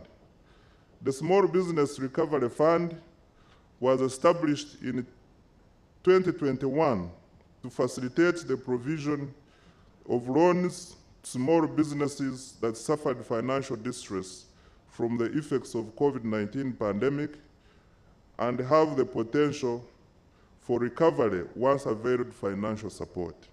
The Bank of Uganda manages the fund on behalf of the government of Uganda. Number 2, the Agricultural Credit Facility Fund. The Agricultural Credit Facility Fund was set up by the government of Uganda, represented by Ministry of Finance, Planning and Economic Development, and it commenced operations in October 2009. The key aim of this facility is to provide medium and long-term financing for projects engaged in agriculture and agro-processing, focusing mainly on commercialization and value addition. The scheme is administered by Bank of Uganda. Number 3 is promotion of technology-driven financial services and innovation by financial technology companies, what we call fintechs, through mobile money and agency banking. Number 5, designing a regulatory framework for the Tier 4 institutions that includes the regulation of SACCOs. Number 5, development of an effective framework for financial literacy and financial consumer protection. And lastly, number 6, he developed proposals to amend the Financial Institutions Act of 2004 to provide for Islamic banking and finance. In all these efforts, Government of Uganda and Bank of Uganda are mindful of the need to coordinate efforts with partners in the East African community. Your Excellency, distinguished guests, ladies and gentlemen, without preempting the guest speaker's presentation, I now take the pleasure to invite Mr. Abebe Serasi, Director of the African Department at the IMF, to deliver his much-awaited lecture. We are eager to listen to your experience, your expertise, having worked closely with Professor Emmanuel Tumusiime Mutebile. Mr. Sarasi, the floor is now yours. I thank you.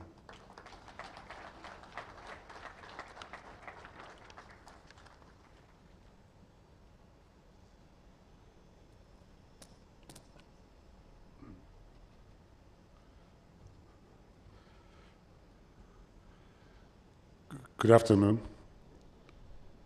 Mr. President, Mrs. Betty Mutebile, honorable ministers, governors, distinguished guests, all protocol observed, as I was taught to say here in Uganda.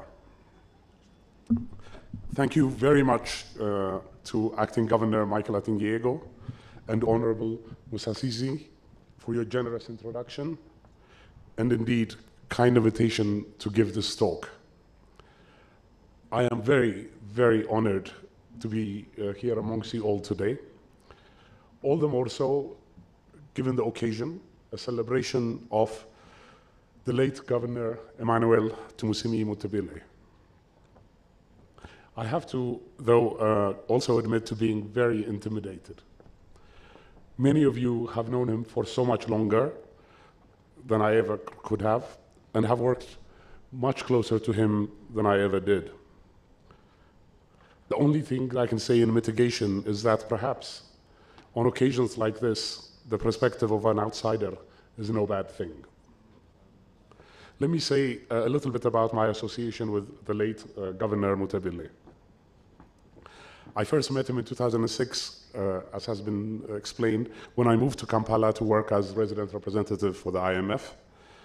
But I knew of him quite a bit and his work well before I came here, including his personality. Mission teams that came to visit Uganda would always talk about how powerful a policymaker he was, his brilliant ideas. So I knew quite a bit about him. The 3 years I spent here, I got the opportunity to work very closely with him and learned a tremendous amount from him. Our acquaintance hence forged. I continued to benefit immensely from our engagements since then through many interactions from afar in Washington and on my very occasional visits here. Given the range of issues that the late governor has worked on during his distinguished career as a policymaker, when Deputy Governor Michael Atingiego asked me to give this lecture, I had to think quite a bit about what I could focus on.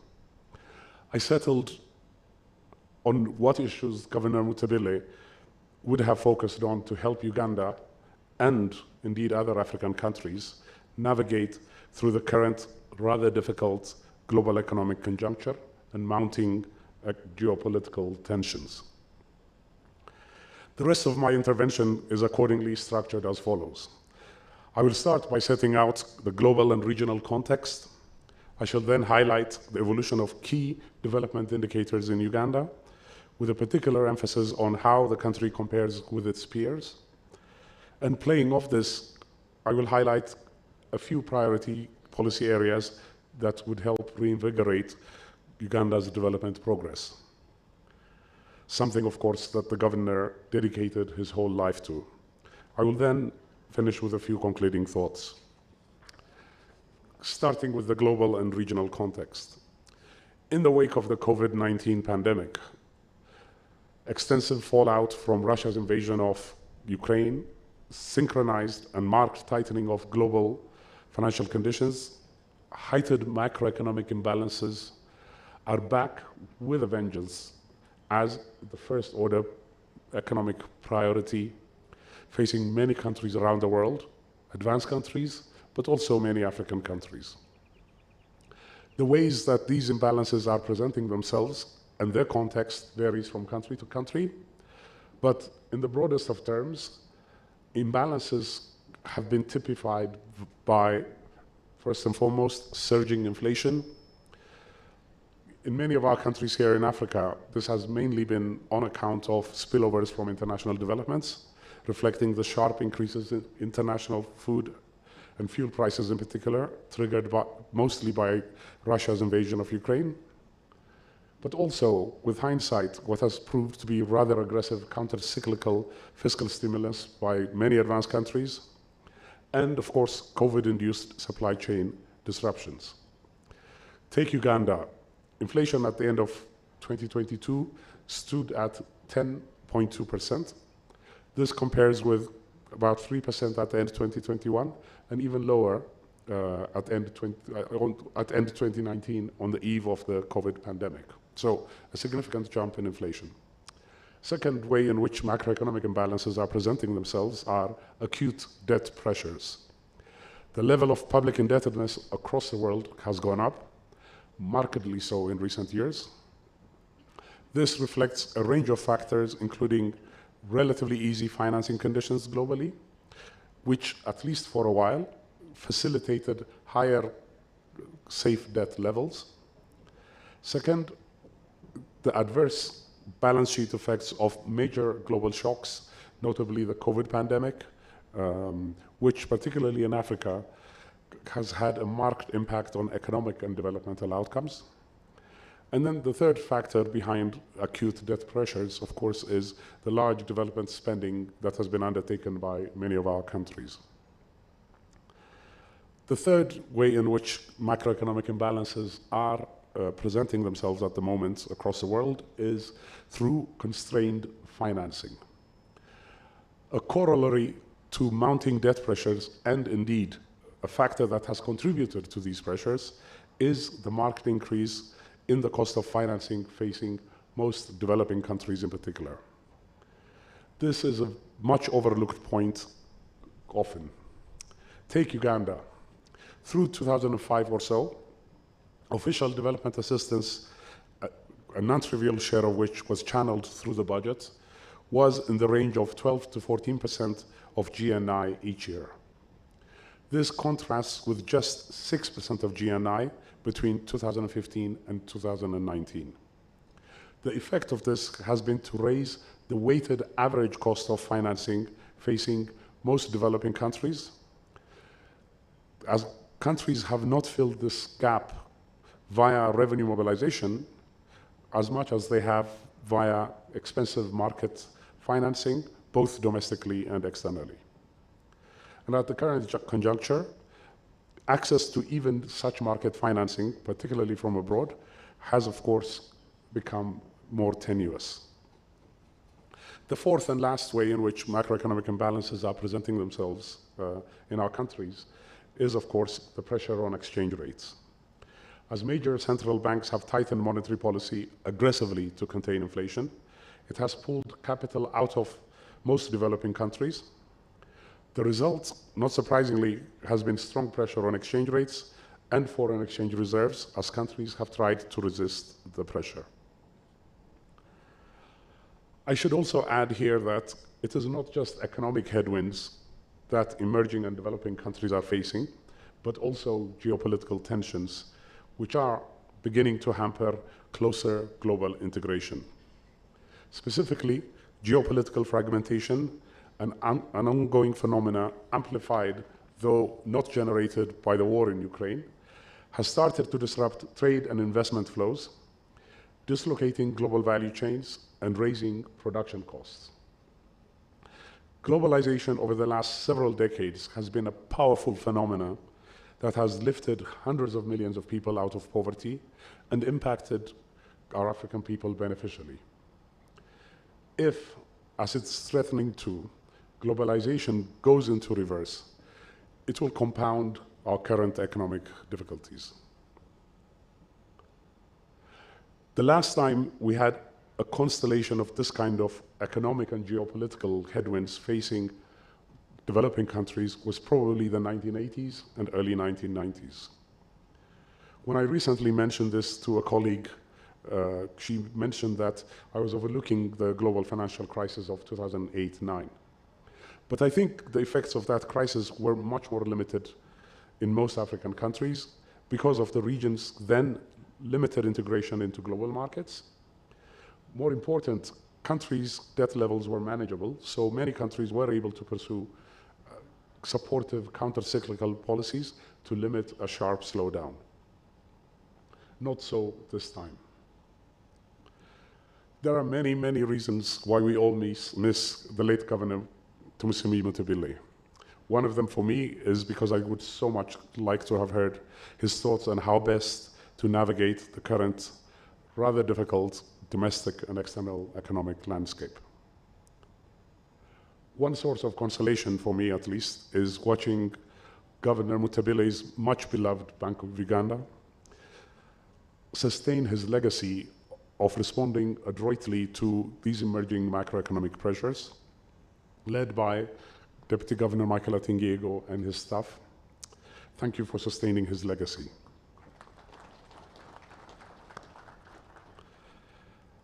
I think it's for this reason that the spike in inflation here, for example, has been limited to around 10%, roughly about the same as we saw in many advanced countries, much lower than what the levels of inflation we were observing in the vast majority of developing countries with flexible exchange rates.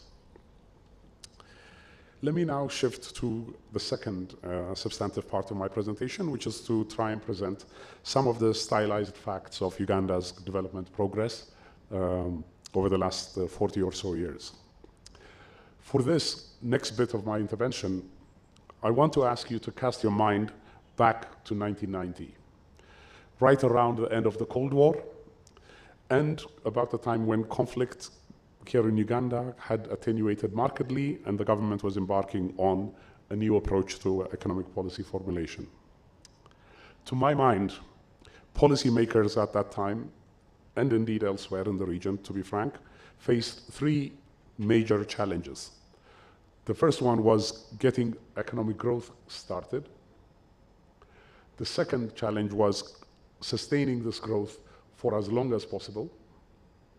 And then the third one was engendering structural transformation. How has Uganda fared on these three dimensions? Getting growth started was the first task and was achieved relatively quickly here in Uganda. Policymakers moved aggressively to limit macroeconomic imbalances. High inflation was recognized for the awful distortionary tax it is on the poor in particular. And an important contributor to high inflation,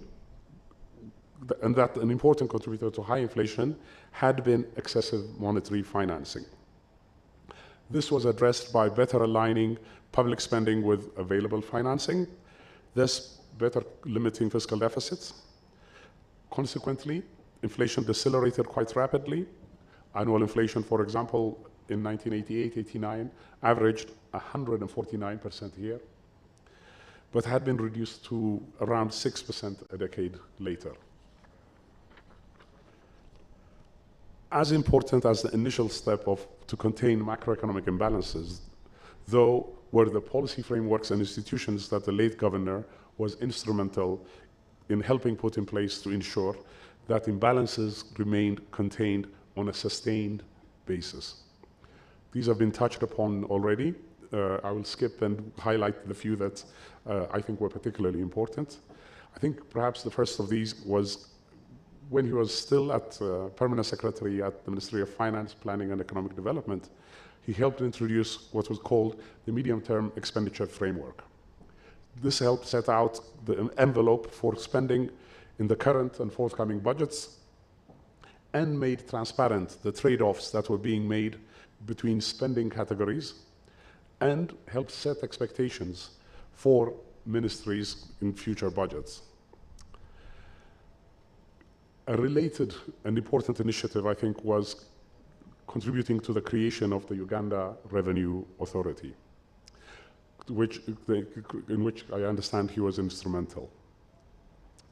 Second, once he moved to the Bank of Uganda, he was relentless in ensuring that the Bank of Uganda kept inflation in check. Initially, this was via more of a rules-based approach, setting annual targets for monetary growth. But as the link between monetary growth and inflation outcomes became tenuous as the economy evolved, he pushed for the adoption of an inflation targeting light approach. This new approach called for more room for discretion and use of interest rates to influence inflation and output. I have to tell you that there's been much discussed today about how the governor's views were aligned with the IMF on many occasions, but this was one occasion on which there was huge disagreement between IMF staff and the governor. We were skeptical about the feasibility of such an approach in a developing country, but he robustly pressed on for the policy shift and, of course, proved us all wrong. Forgive me if these innovations sound rather technical and boring, but I can assure you that they were the basis through which macroeconomic stability was assured, and it was on this foundation that growth was to be sustained for several decades here in Uganda. The second challenge that I mentioned earlier, that of sustaining sufficiently high growth, I think I've given the cat away by saying that this is a feat that Uganda has achieved rather well over the years. Between 1992 and 2001, Uganda's real GDP growth averaged around 7% per year. It was almost double the median Sub-Saharan African or EAC average growth rate. Uganda's growth rates in those years was impressive, even compared with the Asian success stories of the likes of Vietnam and India. To be sure, growth has slowed a bit over the past decade, with Uganda falling behind its Asian peers in particular, but it still continued to outperform the median Sub-Saharan African country. That said, high population growth over the same period has meant that the gains were less rapid in per capita terms, especially between 1992 and 2011, whereas per capita income increased threefold in Vietnam, it increased just twofold in Uganda. Still, I do not want to diminish Uganda's achievement. Such uninterrupted growth for a landlocked country with the security challenges and associated spillovers that have prevailed in the region is a truly commendable feat. Of course, macroeconomic stability and economic expansion in and of themselves are not what reforms were all about.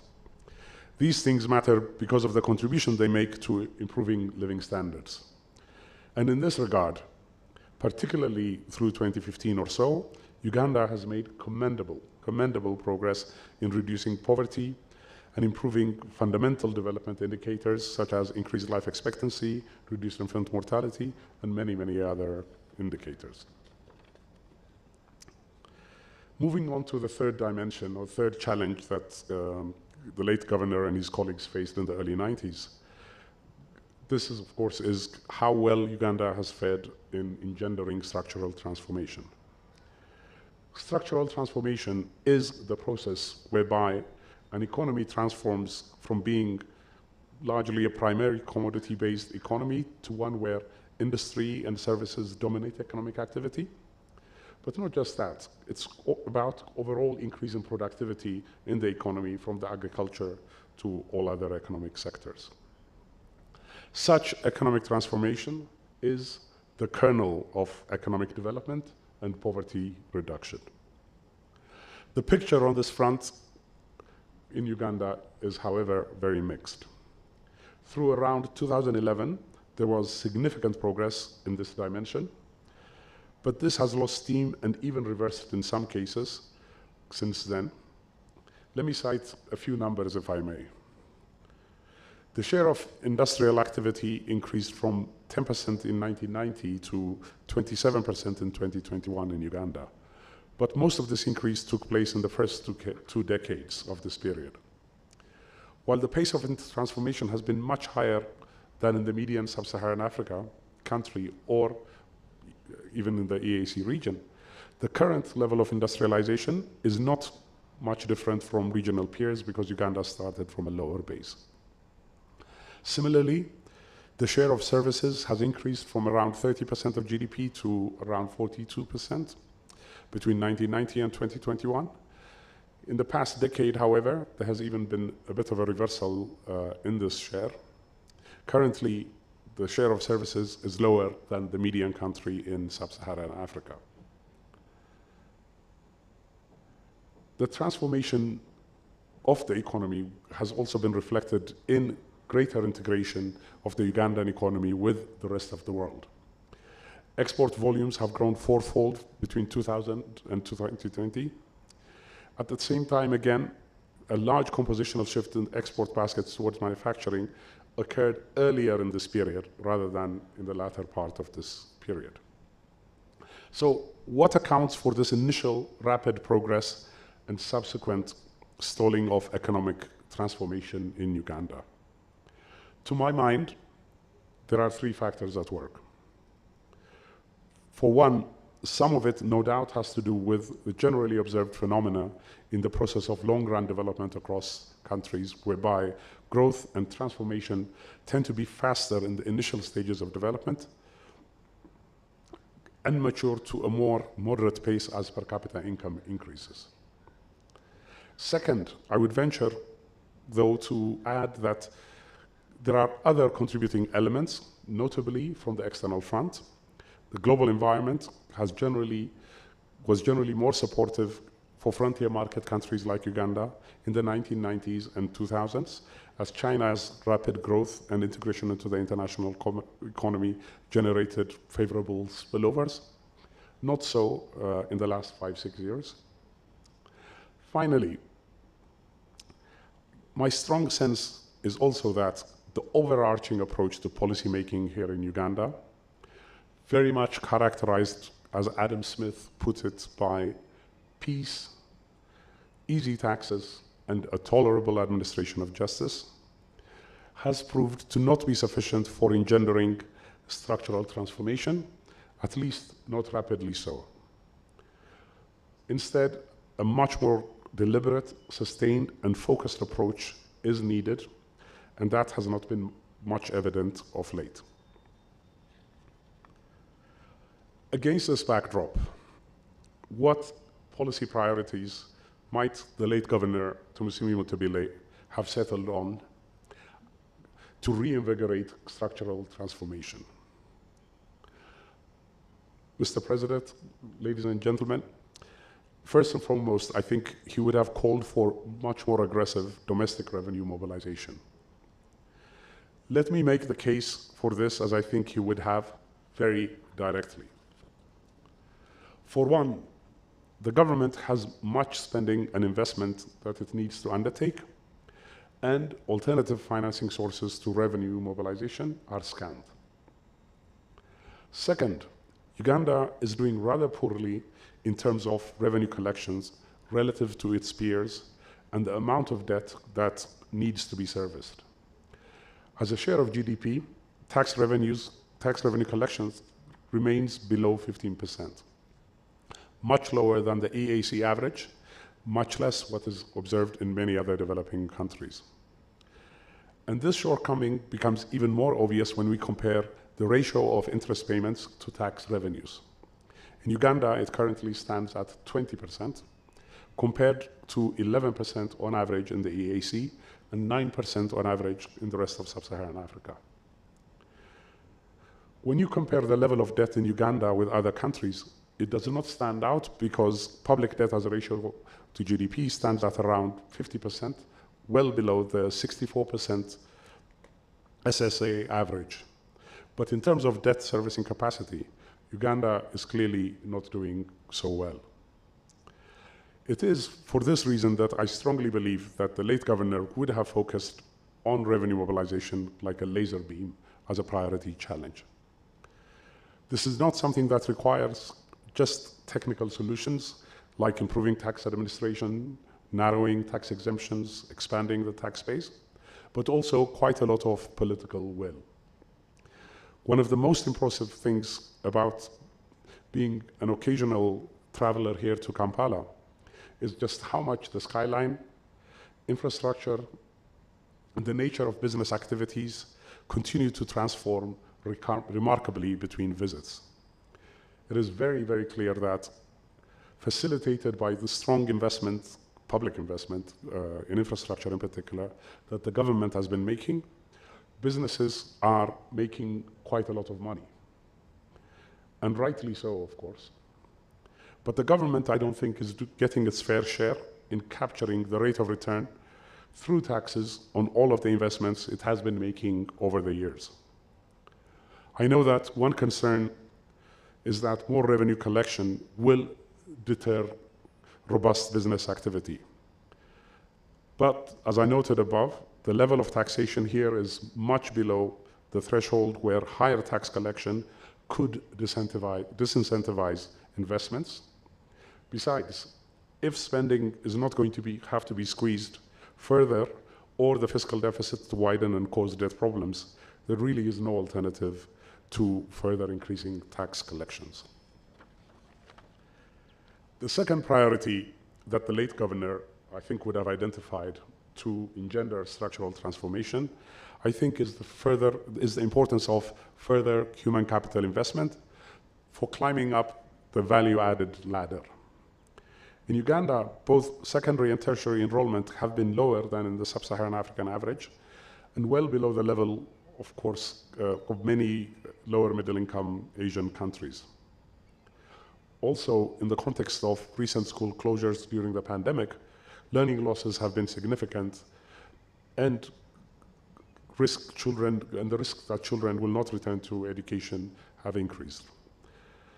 I think focusing on this area is particularly important now as Uganda begins to experience a rising demographic dividend, with the working age share of population set to increase in the coming decades. Fully reaping the benefits of this dividend will require investing in skills of the working age population to enhance their employment prospects. The third policy priority is financial sector development. I know from conversations that I have had with the late Governor Tumusiime Mutebile that limited progress in financial deepening was a source of deep disappointment. The most telling number in this regard, I think, is the rather low level of credit to the private sector as a share of GDP. The average in the average Sub-Saharan African country, this stands at about 40%. In Uganda, 14% of GDP. Just 1/3 of the Sub-Saharan African average. Why does this matter, and why has financial deepening disappointed? It matters because the process of structural transformation requires the movement of labor and capital from one part of the economy to another. And this, in turn, requires new investment by firms and economic agents. Often, in the early stages of development, this tends to be financed through retained earnings and profits. This, of course, constrains the amount of resources at their disposal. But it is with access to bank lending and financial market that the scope for investment increases. When these markets malfunction, the process of moving investment to higher productive activities also suffers. As to why financial deepening has disappointed here, to my mind, there are two reasons that dominate. First, the reform agenda in this area never really went much beyond liberalizing interest rates and privatizing public banks. There could and should be much more aggressive follow-up of identifying the binding constraints on credit intermediation and addressing them, as tends to be the case in many other countries. One argument that I have heard to explain the dearth of lending to the private sector here in Uganda is that the cost of borrowing is very high. But as I once heard the late governor refute this point, he pointed out that there are many other countries where the cost of credit is as high, even higher, but banks undertake much more lending. The second reason, and I think the more dominant reason why financial markets have not deepened, is that financial markets do not work in isolation. Perhaps more so than any other business activity, the financial sector requires a transparent and effective judiciary for contract enforcement, robust bank supervisory and regulatory frameworks, and active weeding out of ineffective and weakly capitalized entities. Gone are the days when informal and personal relations could facilitate this.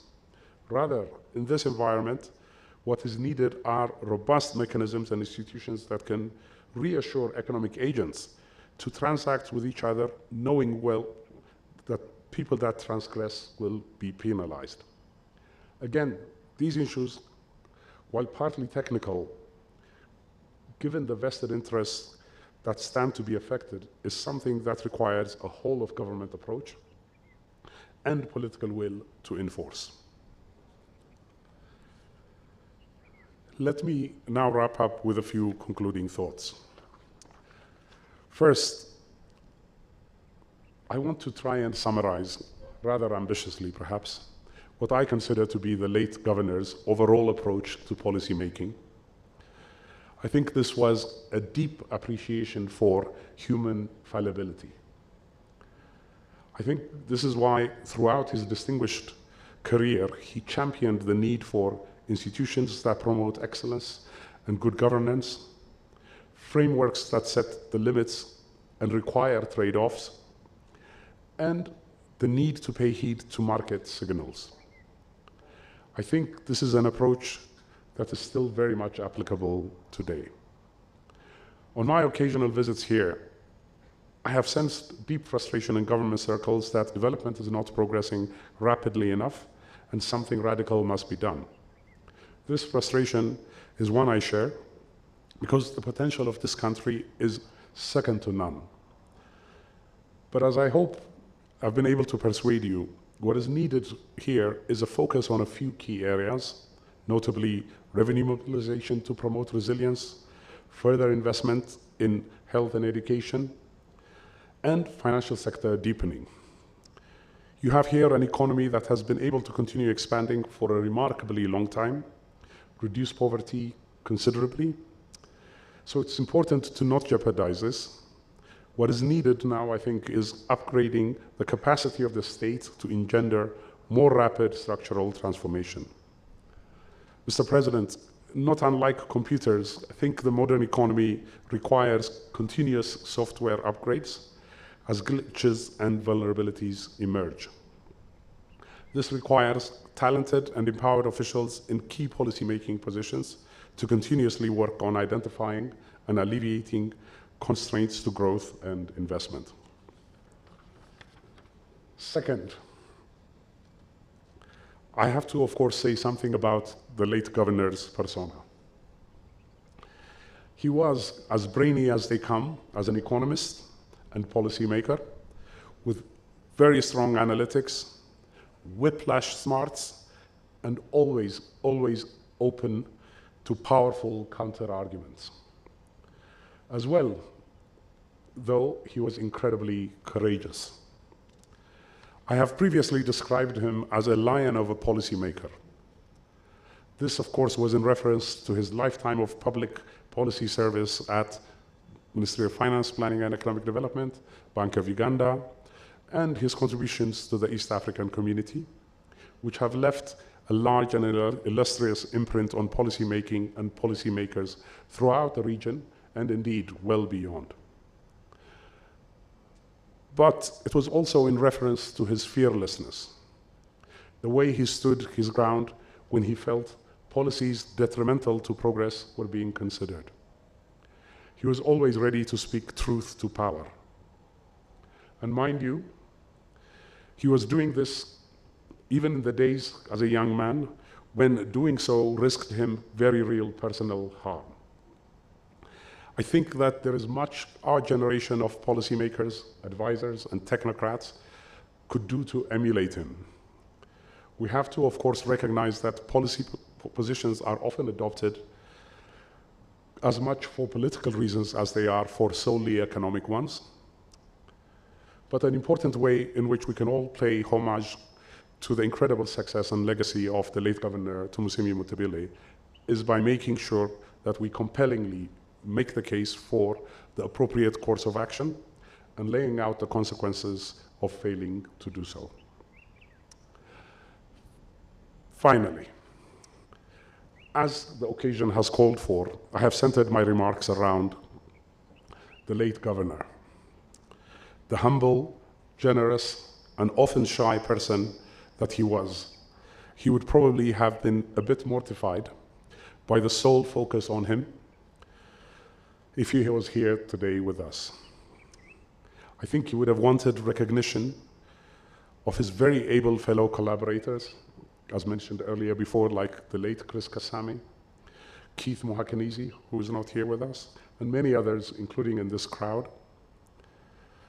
I bow my head to them all, and many others that have so ably served the Ugandan people. And of course, all of this would not have been possible without the oversight of President Museveni. With that, I will end here, and thank you so much for listening to me patiently.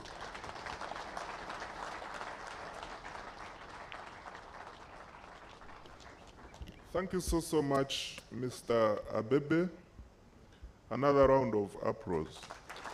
As I invite him to take the front seat on my right. Mr. Abebe has talked about a number of things, of course, which we talk about every other day in our boardrooms. But most importantly is, he has said that the economy has been able to continue growing for a remarkably very long time. This deserves another round of applause. And we must note that this has happened because of the good leadership and guidance by His Excellency Yoweri Kaguta Museveni. I now take the honor to invite the first discussant, Dr. Donald Kaberuka. Would you like to use this chair, or if you let him stand.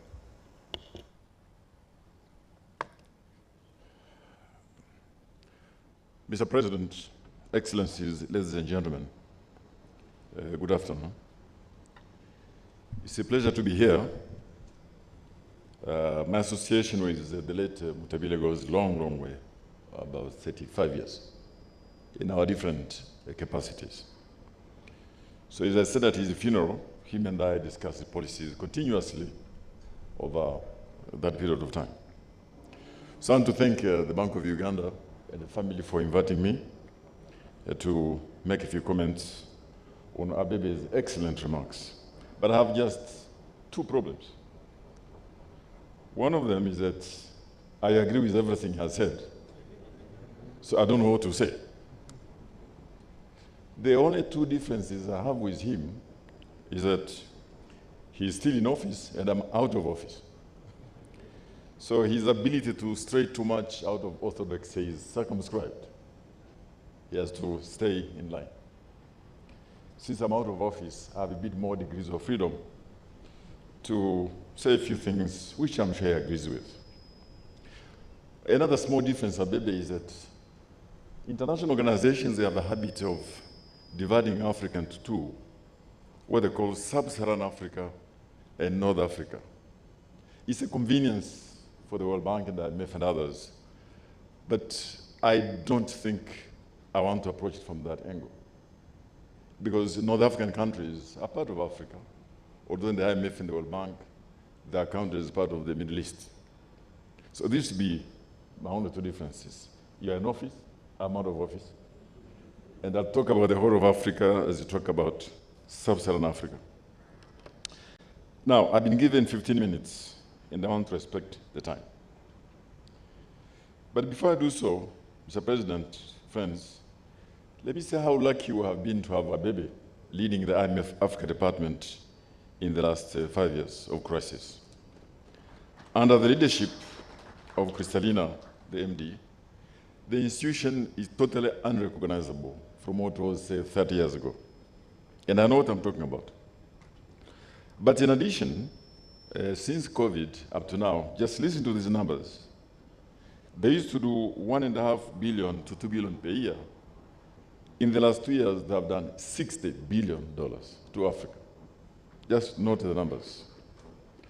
So, Abebe, thank you very much for what you have done. The Resilience and Trust Fund, which you have rolled in, is another one.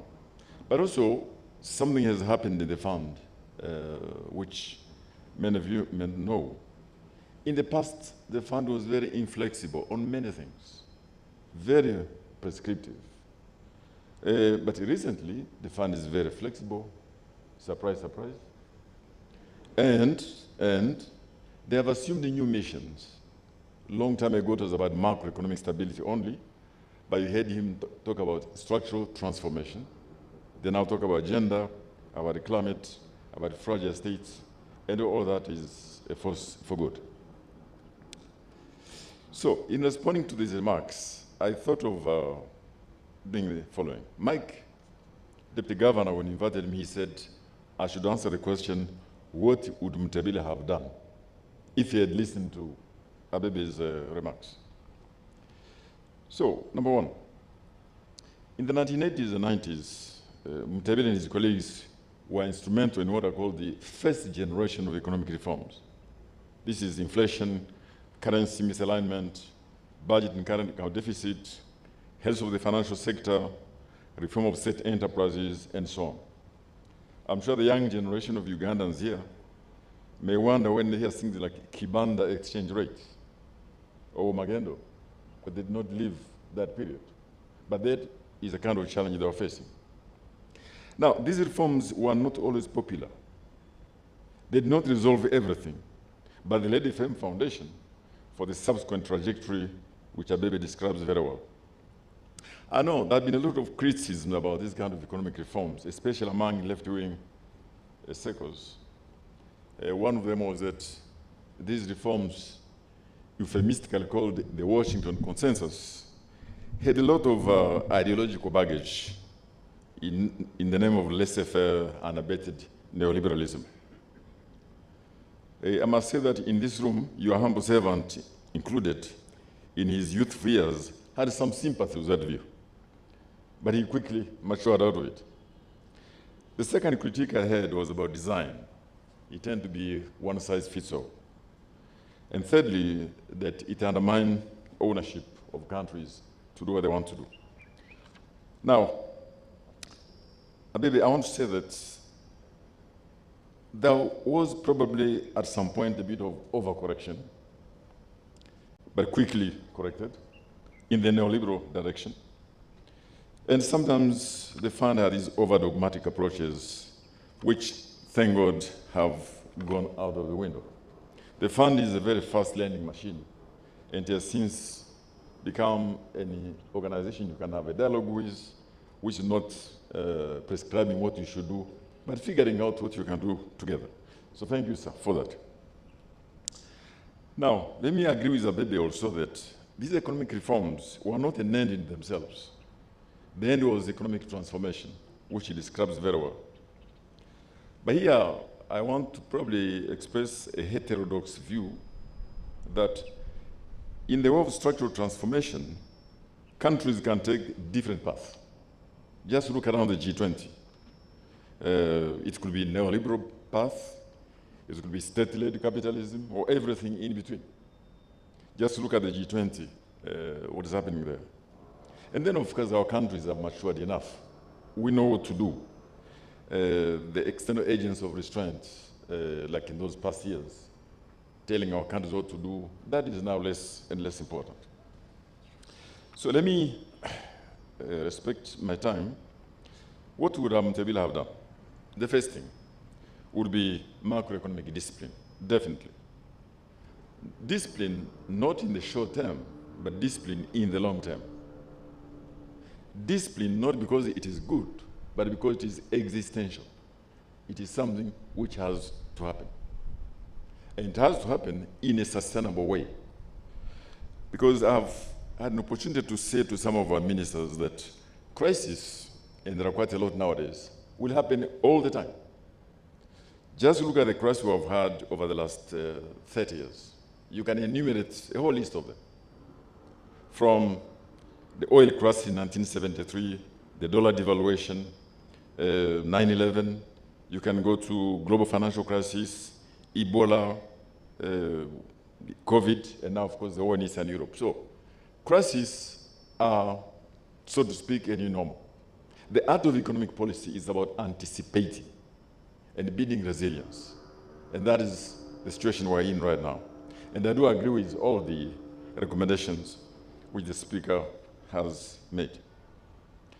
Now, this issue of consistency over the long term, which was very dear to Mutebile, is very, very important. Nothing can be as damaging as a country going through economic reforms of a decade and a half, and then to throw it away because there is a crisis. It is happening now in a number of African countries, and that means attempt to avoid short-term pain.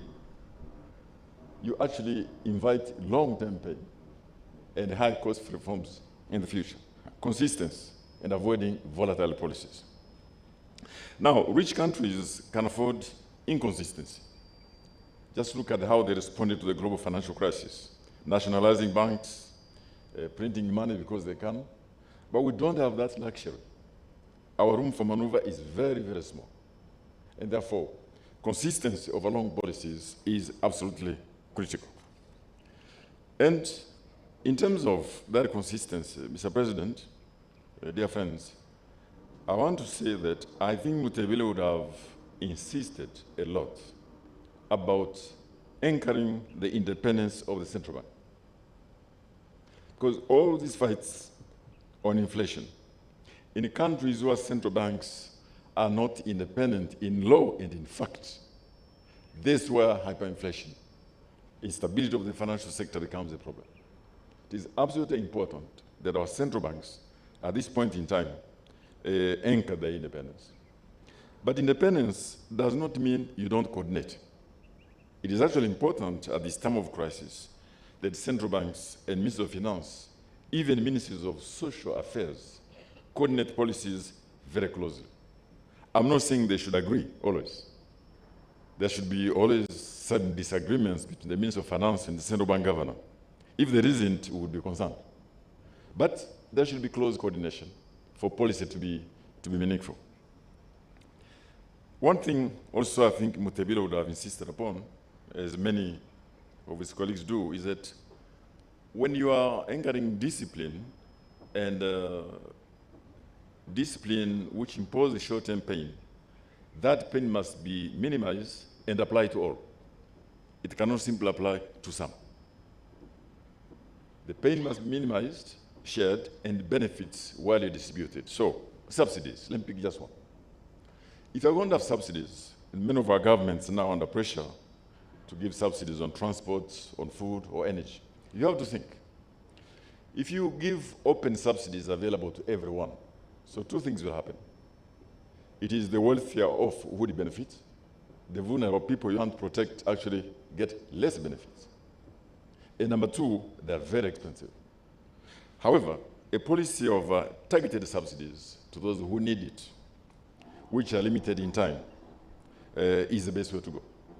And then you may have also to figure out, is it best to subsidize food itself or to subsidize agricultural production? I understand our colleagues in Kenya have been having this debate, so Patrick, I look to you to tell us where it has landed, i.e., instead of subsidizing unga, you subsidize maize producers.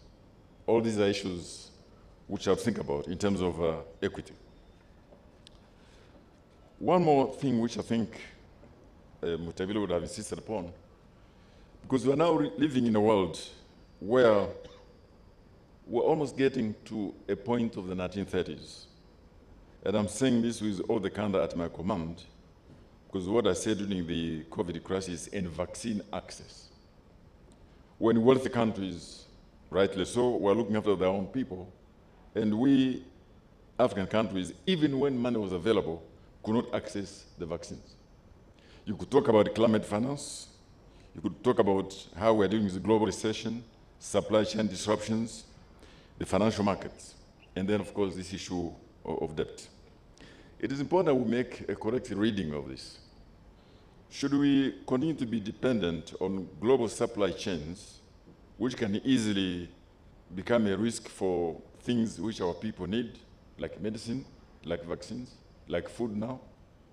Or we should take the view that while globalization is a force for good, we're at a point where global supply chains have to also contribute to not producing at the lowest point of production, but at the most reliable point of production.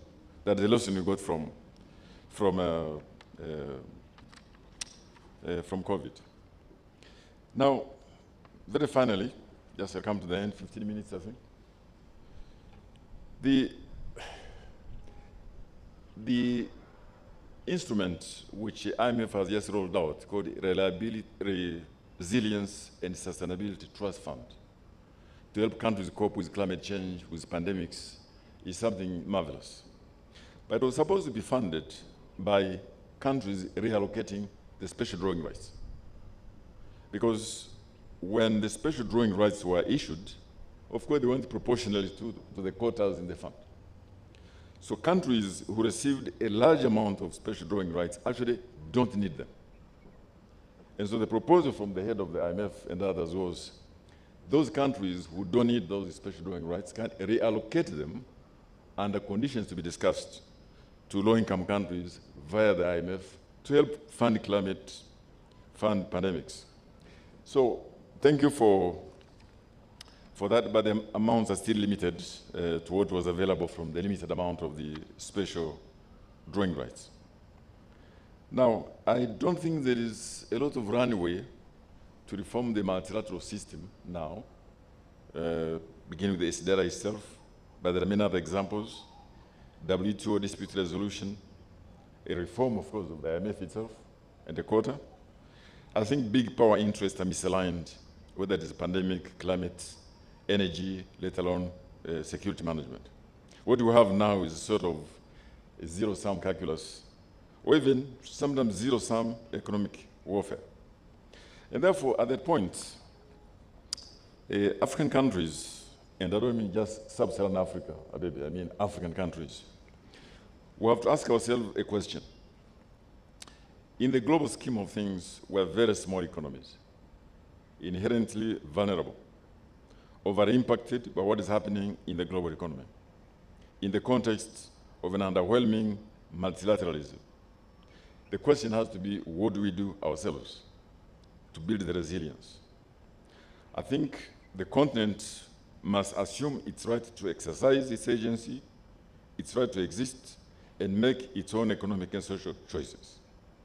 We must correctly assess the current environment and develop a strategy. However, once that strategy is developed, it must be given maximum chance to succeed. Not just because it is important, but because it is existential. Not just in the short term, but in a sustainable way. I have no time to enumerate what I think the African continental free trade area could offer us, this large, seamless trade area investment space, to build that kind of resilience which we need by reducing the cost of business, attracting investment, and enabling moving up the global value chain, which you mentioned. So let me finally conclude. So terms are very tough. Growth in Africa this year would be 3.7%. That is barely above population increase, barely above population increase. Inflation is at its highest in 20 years. Africa has not been in that situation since 1972-73. Some countries are paying in debt service as much as 80% of the revenues. I know at least 2-3 cases, 80% of revenues. And there are evidence in a few countries of premature deindustrialization. If you look at, as we look at the numbers here, if you look at growth in the value added to GDP of industry, it has actually stagnated at around 20% since mid-1980s. Now, Abebe mentioned something called a demographic dividend, which means around 2040 in terms of the size of the labor force you have, which declines over time. What we should know is that, as he said it, this is not preordained. Latin America missed it. Southeast Asia got it. So, as he put it, how do we make sure this demographic dividend is actually a reality? He mentioned what we should do, which is investment in education and skills and digital. Exactly what we should do. Look, 10 to 11 million young Africans enter the labor market each year. 42 million Africans are born every year. That will be 47 in 2 years' time. It's like you add the population of Uganda to Africa's population every year, 47 million people, of whom 10 to 11 million will be young men entering, and women entering the labor market. At a time when I say the value added to GDP has stagnated. So we have some work to do, not simply to stabilize our economies at the macro level, but to put in place conditions for structural transformation. And I think it is doable. It will be difficult, it's doable if you do the right things. Again, I'll go back to what happened in 1972-73. Maybe you have heard me say it. In 1972, you had this devaluation of the dollar and the end of the fixed exchange rate regime, which sent shockwaves in the financial markets worldwide. 2 years later, you had 2 oil shocks. Oil price went from $3 to, I think, $12 in the currency of those days. And that began a long period in Europe of what they call stagflation, stagnation and inflation. And like now, a search for energy security. Latin America entered a phase of debt and instability. The Middle East, a period of managing huge dollar surpluses. And Africa began a 30 years long march of negative per capita growth, which was reversed only around 2000. And so the fear now is that unless we stay the course of economic reforms and those structural changes we have to do, which he mentioned, the risk of a return of macroeconomic imbalances are quite high, But I believe we have what it takes to overcome that, as we have done over the last few years.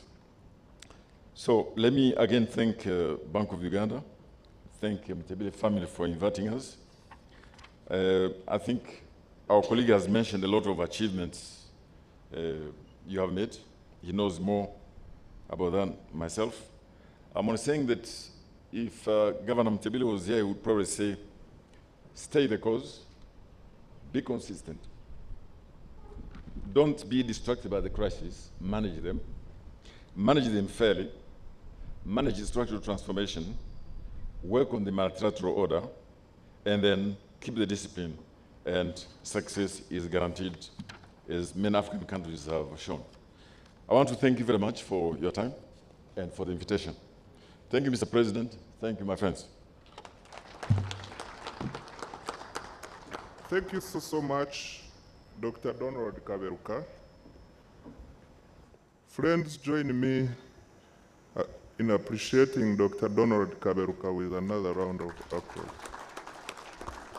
As I invite him to take a seat on my extreme right, I now take the honor to invite Dr. Patrick Njoroge to sum up the discussions. Dr. Njoroge, you are welcome.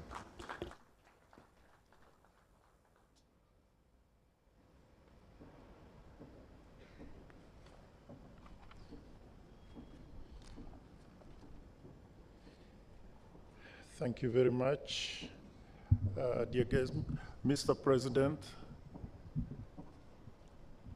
honorable ministers, Madam Betty, and distinguished guests. I came to honor a fallen colleague, a friend, my older brother.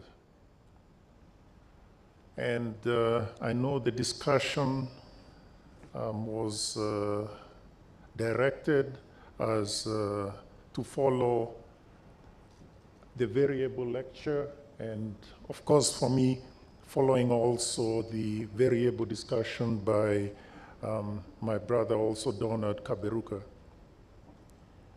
But I think I want, instead of maybe, I want to take a different route, if you don't mind, which is to tell you my lessons. I became the governor of the Central Bank of Kenya in June 2015. And you know, it didn't come with a manual, you know, operational manual, how to run a central bank. So I quickly realized that there were resources I could depend on. And our fallen colleague was definitely one of them. And over the years that we worked together, I appreciated the very many conversations we had, his deep understanding of issues, his very acute political sense, and indeed, something else that I learned again and again and again, his courage. His courage. Of course, over the years, I consulted with him. You know, as central bank governors, you don't quite consult with ministers, as we have just been told, right? You consult with other governors, and you sort of find, you know, learn from their experiences, and truth be told, I really benefited from the conversations that we had. Of course, we became friends, but really, he was my older brother. And I want to thank you, Mr. President, and indeed the people of Uganda, for giving me such a worthy older brother.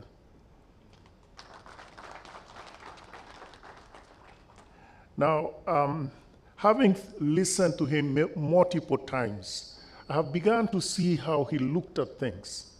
So I learned from him, and I think I can sort of describe his vision, the way he explained to me various things. Frankly, as was mentioned earlier today, he can only be described as a man for all seasons. Somebody mentioned it earlier, a man for all seasons, because he didn't only play striker, he didn't only play defense, he played where he needed to play. And if he needed to be goalkeeper, he was goalkeeper. In a sense, he was a man of a lot of skills, and indeed rose to the occasion as needed. Now, one of the ways I've looked at the way he looked at things is to say that he had three issues, or you could say three separate circles of issues that intersected.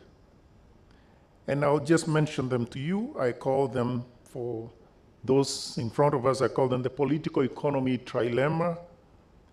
But basically, the first circle is about macroeconomic stability.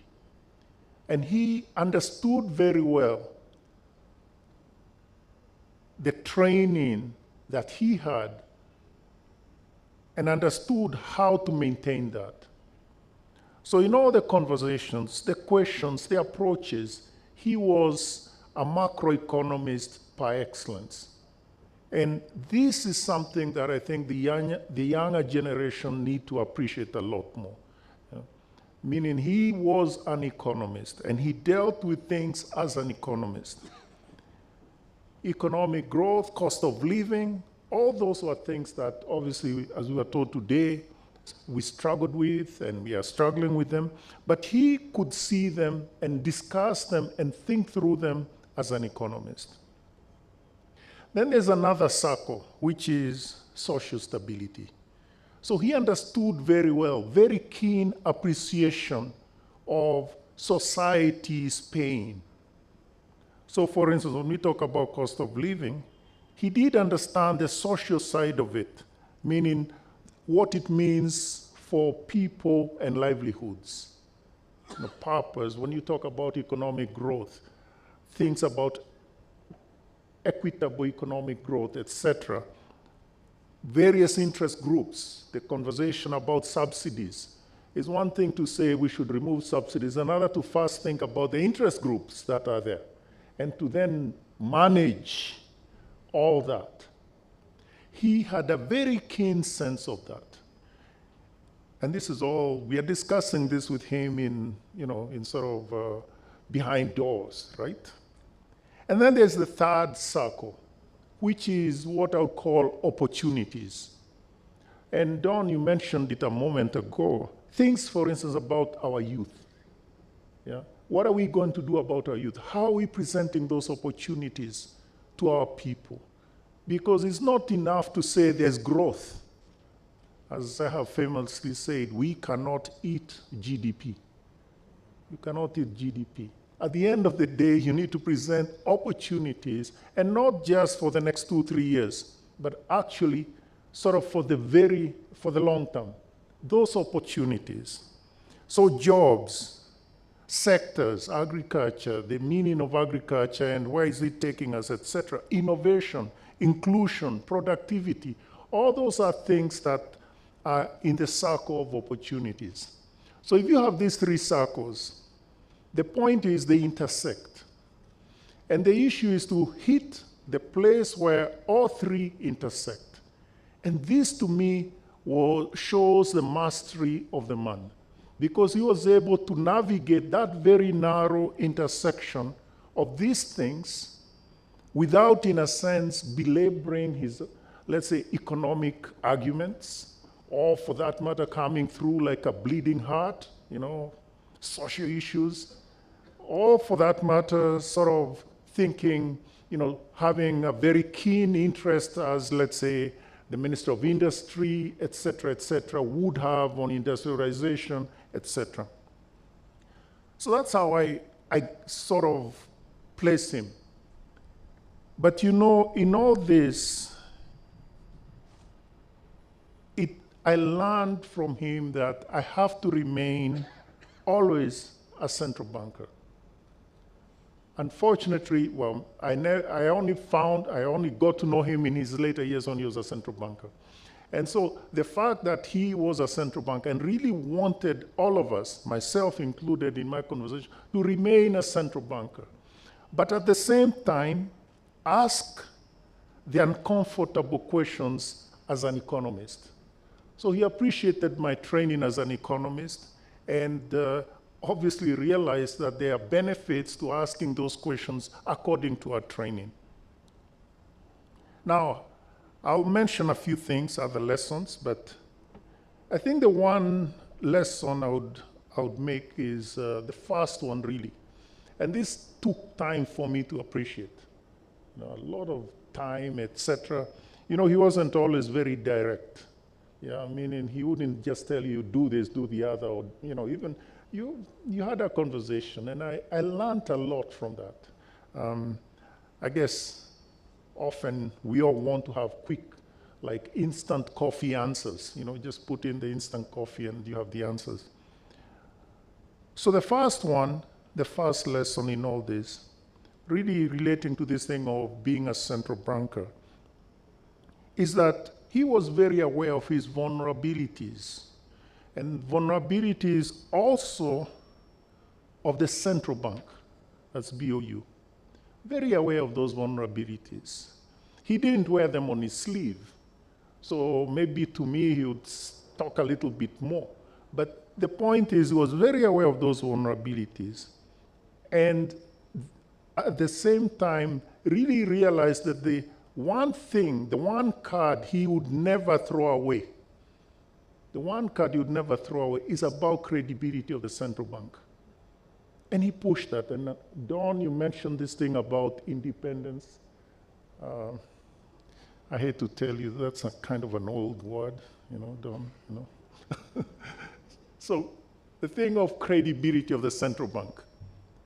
And it goes in all sorts of ways, but that is one of the things that really you could see, when you discuss with him various things that in a sense began to encroach on this independence.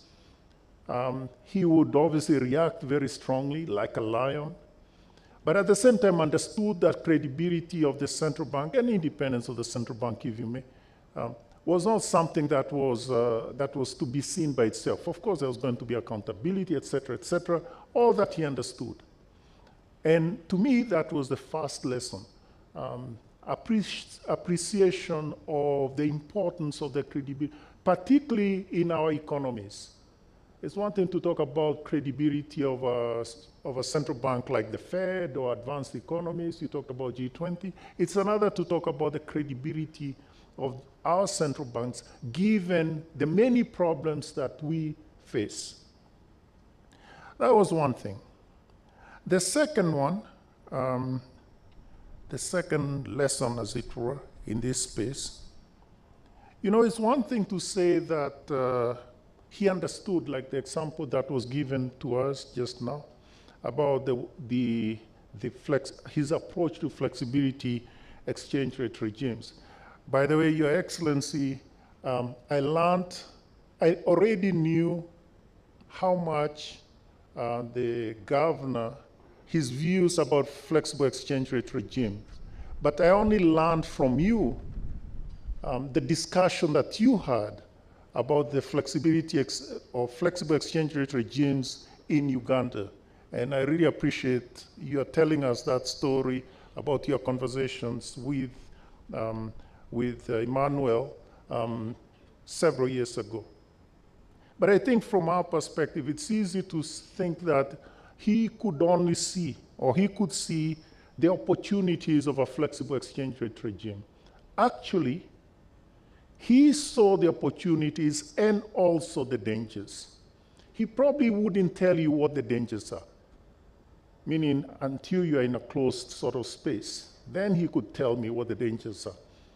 And I'm sure those of you that had conversations about a particular topic, you'd see he has a very keen sense of the soft underbelly of some of the policies that we were pursuing, etc. So he understood that very well. For instance, if you remember, and I'm sure you can look at the various conversations about exchange rate, he understood the problems of excess volatility and even indiscipline by various agents, banks, foreign exchange actors, that can actually, in a sense, derail what exists as a well-functioning system, and indeed derail the economy. He fully understood that. And actually, when he was presenting various policies, at least to us and others, he understood that that is something that needed to be dealt with. And frankly, what I find a bit uncomfortable is that you had to push him a little in order for him to come through on all these things. Yeah?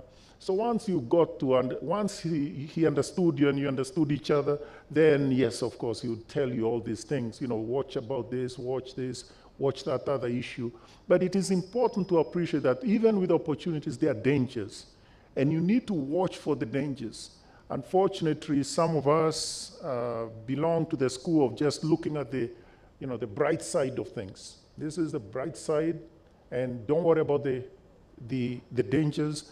And I think that is something that I learned from him, to be very careful about to be clear about the dangers, and then to deal with them. In effect, in my view, this is a man who was playing chess. I never asked him that question, but maybe I'll ask Betty whether he actually played chess. He's the sort of person, I think, who would have done very well playing chess, because in effect, I think he played three-dimensional chess all the time. So all these three things, the problems and the opportunities, and he's talking to you about them, this to me is three-dimensional chess.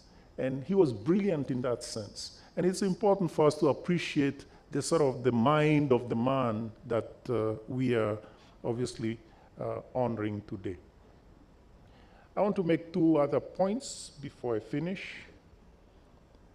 There is a point about being, and we fight this all the time, short-term policies.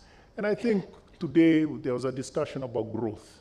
And quite often we talk about 3%, 6%, 8%.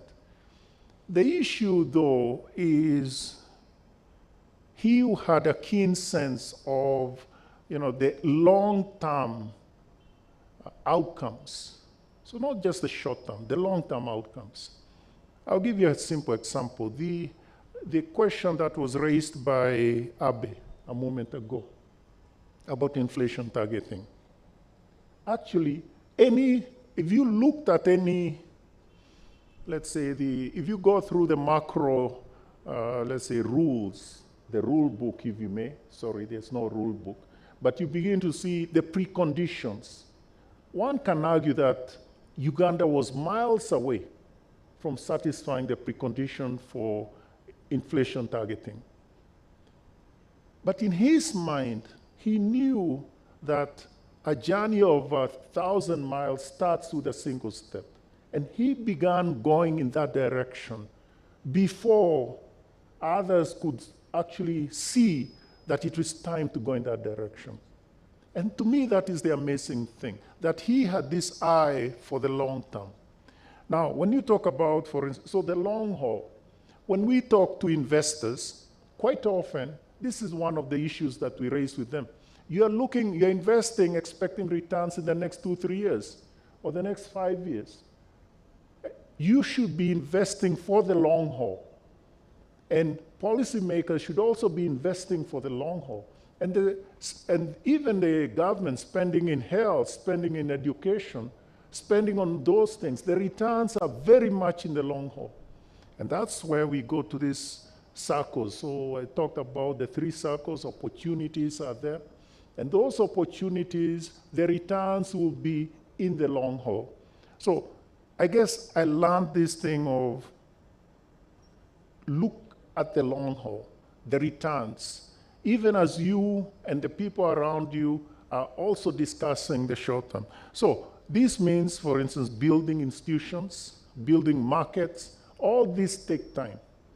We talked about that inflation targeting, but there are the institutions that have come up. I want to finish with the last point. The East African community. I think everybody in the room, and Your Excellency in particular, appreciate how much of a champion for the East African community our fallen brother was. But he urged us, and I can say this is something that I saw myself, not at the table, in the kitchen as it were, right? He urged us and urged our Monetary Affairs Committee, that is the Committee of Governors of region, not to us. He understood the preconditions for the monetary union, et cetera, but understood that we cannot rush ahead with monetary union and, should we say, common currency and all those other things without the preconditions being satisfied.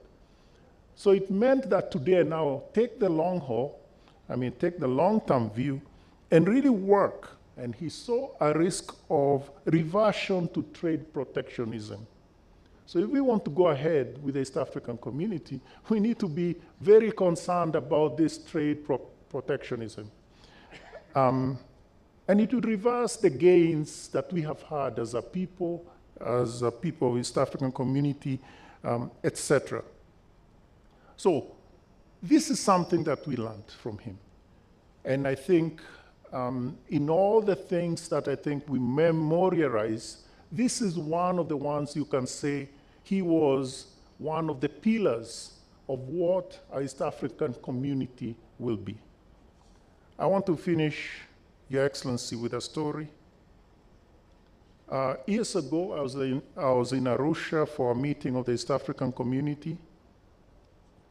And I happened to work with an older minister, and he told me this story. He told me this story about he had gone somewhere, that is the minister, this minister had gone somewhere, and he saw this farmer planting coconuts. Now, coconuts take a long time to grow, as we all know. And so the minister asked the farmer, hey, I see you are planting coconuts. You are old, so I don't think you'll eat from these coconuts that you are planting. So the farmer turned to the minister and said, you see, I'm planting these coconuts, and I know I will not eat from them. Others will eat from them. I, on the other hand, eat from this coconut tree here that I never planted. Our late governor planted coconuts. He probably didn't eat planted. Thank you very much.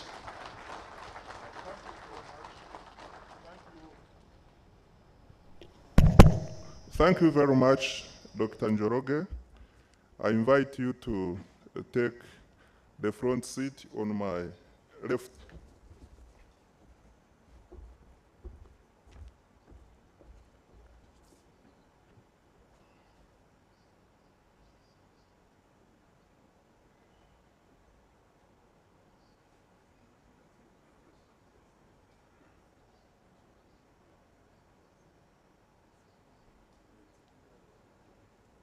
Distinguished guests, join me appreciate our presenter and our dear participants for the job well done.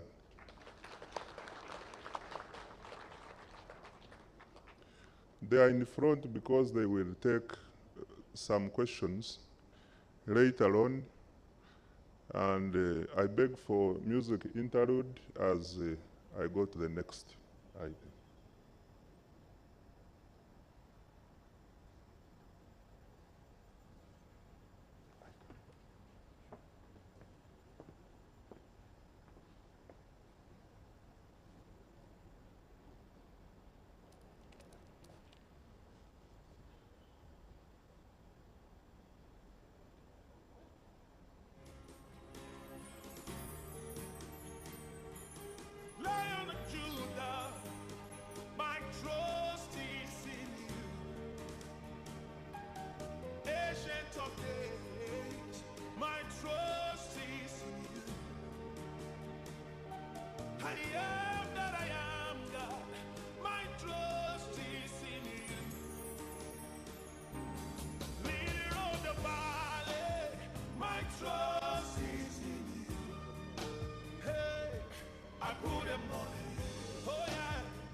Your love is kind.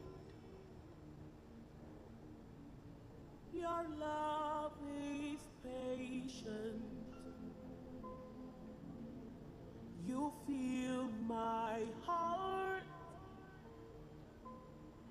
with so much peace and joy. You're amazing. You make my life feel brand new.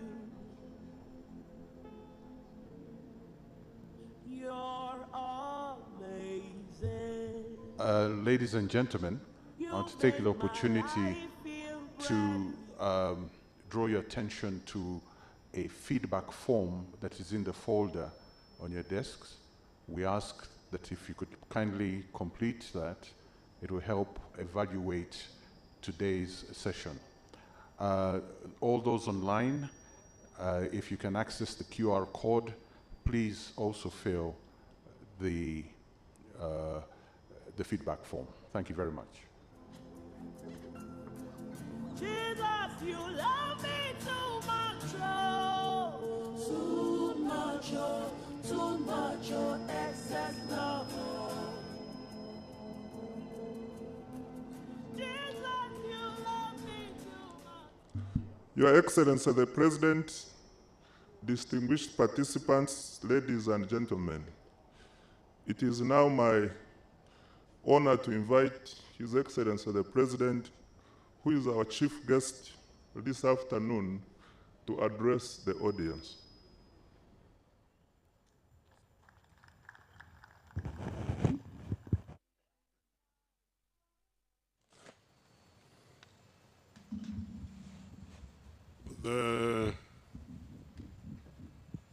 The family of the late Mutebile, the widow and family, Right Honorable Mbabazi, former Prime Minister, our guests, the speakers, and the governor, the deputy governor, and all the friends who are here. Mr. Mutebile was a junior part of our student group of the 1960s.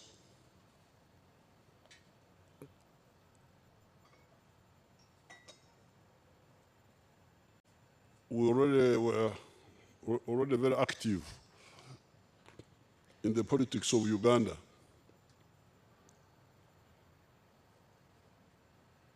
And we were very ambitious regarding what we wanted to be done. Now, later on, I came to learn that he had linked up with the IMF group, who had a certain way of thinking, which in our view was a limited one, but a useful one. Now, I think Mutebile also went into exile. He must have gone into exile. He must have left. I don't think he stayed here. He went to Zambia or something. Or he went out. But for us, we were in the bush fighting most of the time. Now, when we reassembled, after almost 20 years of chaos, from 1966 to 1986, that's 20 years. Now we had a chance to put in place our long-held views. So don't look at Mutebile as a freelance actor. You should look at him as part of a group who had a sub-orientation which we found useful, but it was part of the story, not the whole story. By 1962, when Uganda got independence, and these are the problems you could do, bother to understand if you want, because if you don't, you will not move. By 1962, when Uganda got independence, it was typical of the colonies and the neo-colonies.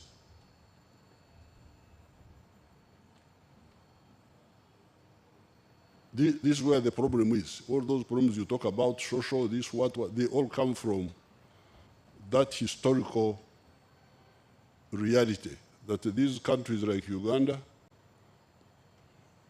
were colonies,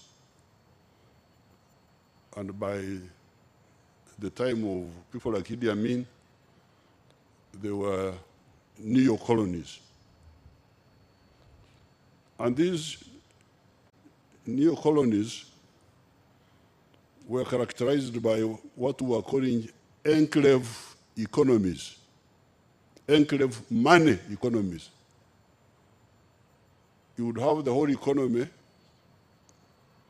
with a small island of modernity, of money, surrounded by a sea of non-money traditional economy.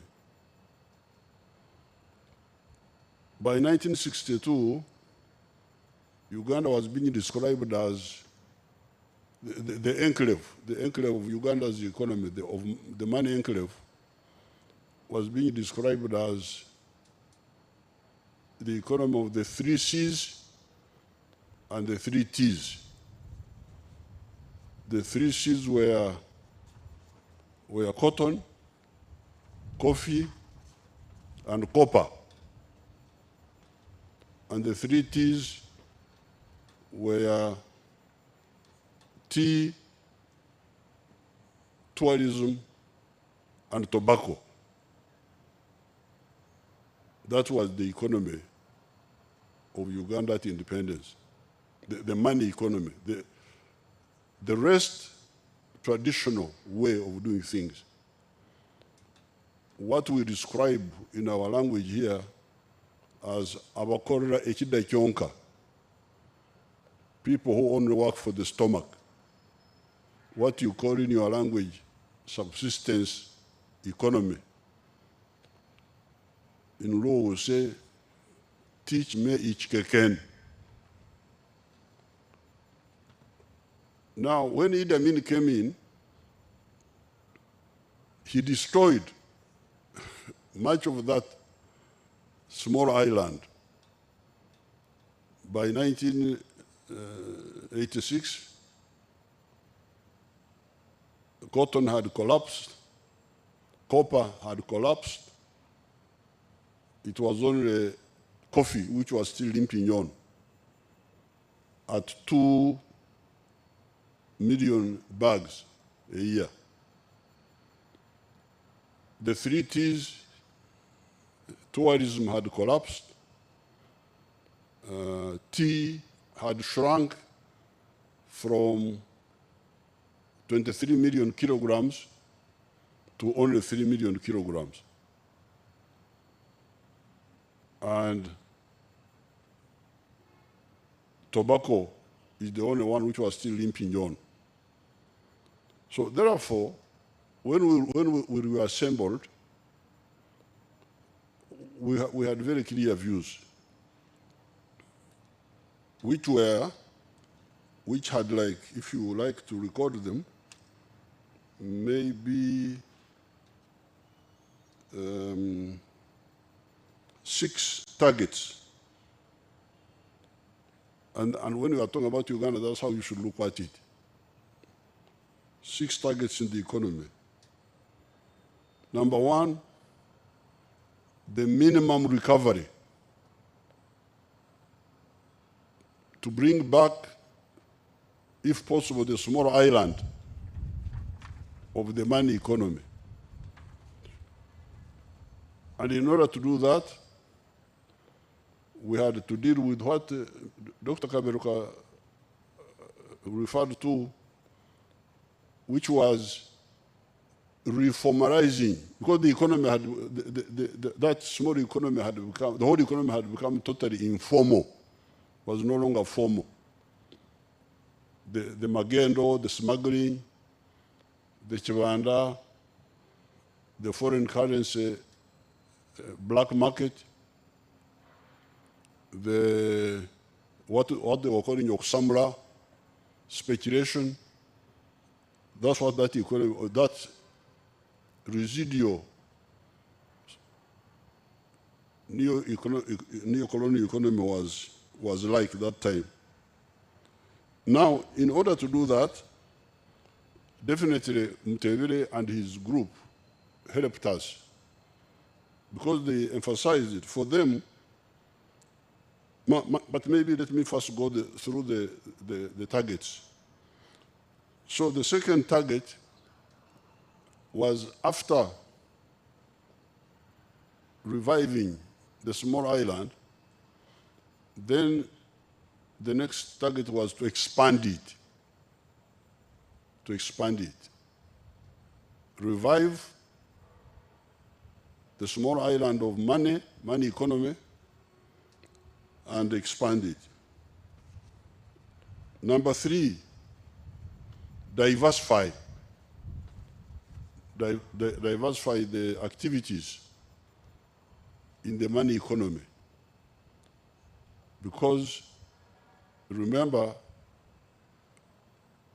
for instance, if you, those three C's and 3 T's were being told that these were cash products. Coffee was a cash crop. Cotton was a cash crop. But maize was not a cash crop. It was a food. So for the urban people who sometimes eat maize flour, akawunga, they are to buy it from Kenya. The Kenyan whites who are growing that maize. So in Uganda, maize was not a cash crop. Milk was not a cash crop. Milk was just a food. When you came to the town, you would find powdered milk from Denmark, condensed milk from New Zealand. In Ntungamo there, in my home village, you'd go into the Indian shops and you find there small tins of condensed milk from Switzerland, from New Zealand, and so on.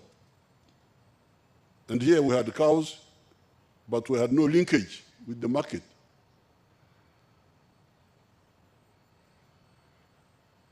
Bananas were not a cash crop.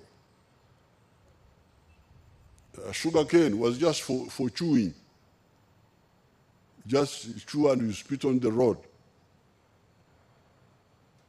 The fruits were not a cash crop. So therefore, our third target, first of all, restore the island. Secondly, expand the island. And number 3, diversify the activities in the island.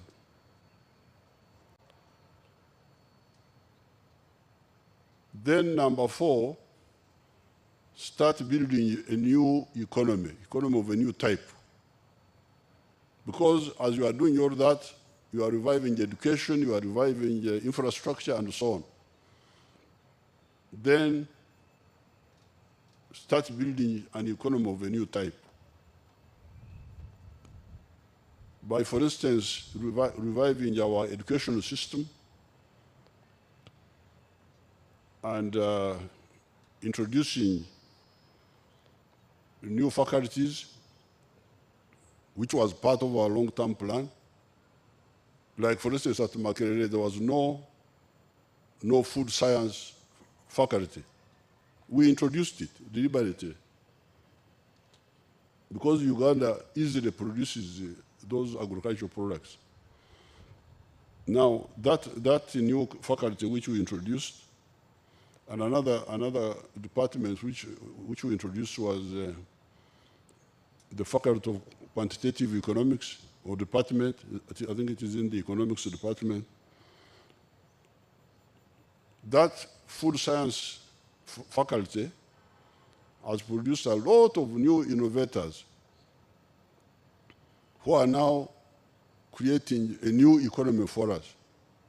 not the other one of the traditional cash crops, like the bananas, banana project by Dr. Maranga, like the all sorts of new food items, processed, but from our traditional crops. So the Faculty of Engineering has been able to produce people who have made for us the electric vehicles, electric buses, electric cars. The electric car we are developing now is what we call the Chira vehicle, electric vehicle, which is, Chira is the name of the Nile. That's what we call Nile. Nile is called Chira. That's why the president of South Sudan is called Salva Kiir. Kiir in their language is the same like here. We call it Kira here. For them, they call it Kiir. So this automobile industry, which we are developing, the pathogenic, Dr. Kaberuka was talking about how Africans had to die democratically until they were saved by somebody. Well, it's good, but then people wake up from those experiences. So we are busy developing our vaccines, developing our pharmaceutical industry. So that is the fourth effort, economy based on human intellect and science, not just the other traditional. Then number 5, massive, broad-based value addition. Because part of the problem, if you look at the economies of the third world, especially Africa and Latin America, as somebody was saying, you take, for instance, coffee. The global value of coffee today is $460 billion. 460 billion. Out of that, all the coffee-growing countries, all of them, their share is only $27 billion. And Africa's share is 2.5 billion. So you tell me, how can you develop? You produce a product, you get, because for us, when we produce a kilo of coffee here, we get $2 for a kilo of coffee. Somebody roasts it and grinds it and packs it, and he gets $50.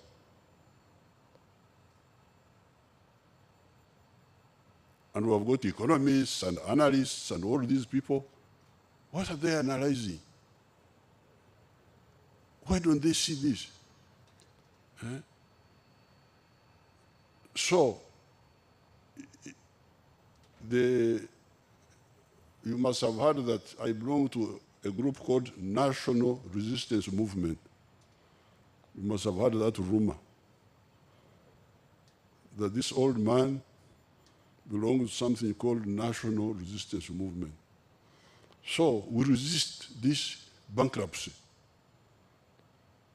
that we produce, and we get not even 1% of the value of our products. This is madness. So we started with the struggle. I started with the struggle because I'm a cattle keeper. If you have never seen cattle keepers, there's one of them here. As soon as of course I had started when I was a student, trying to wake up those cattle pharaohs who were running up and down with the nomadism in the 1960s, we tried to settle them down and all that. But when we came from the bush, I went and really engaged them very intensely to turn milk into a cash crop, first of all. Because milk was not a cash crop. Milk was a food. The cash milk was from Denmark. They would go to Denmark, get powdered milk, bring it here, add water of Lake Victoria, and print there Uganda Dairy Corporation. The dairy there was the water, the Ugandan. You can't believe the lack of seriousness. So we mobilized those fellows in the cattle corridor, convince them that they can't produce the milk, feed the towns here. You should be the ones to produce milk to feed the towns. Because they had cows but no money. Why no money? Because they were not selling what they were producing. So we were able to convince them. They started selling the milk. The government dairy corporation was too small. It was processing 65,000 liters a day. Production was going up. We got private investors from India, from where.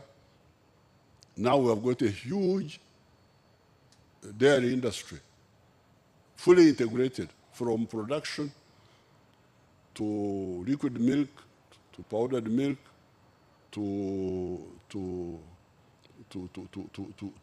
ghee, to butter, to all those things. Even sub-products. There's a product called casein, a protein which they use in food formulations, which the US import. These fellows are producing it here. So that was the front line on milk. We are engaged on the front line in bananas, to add value to the bananas. We are engaged in the front line of the coffee. Coffee, big war. To add value to the coffee. Big war.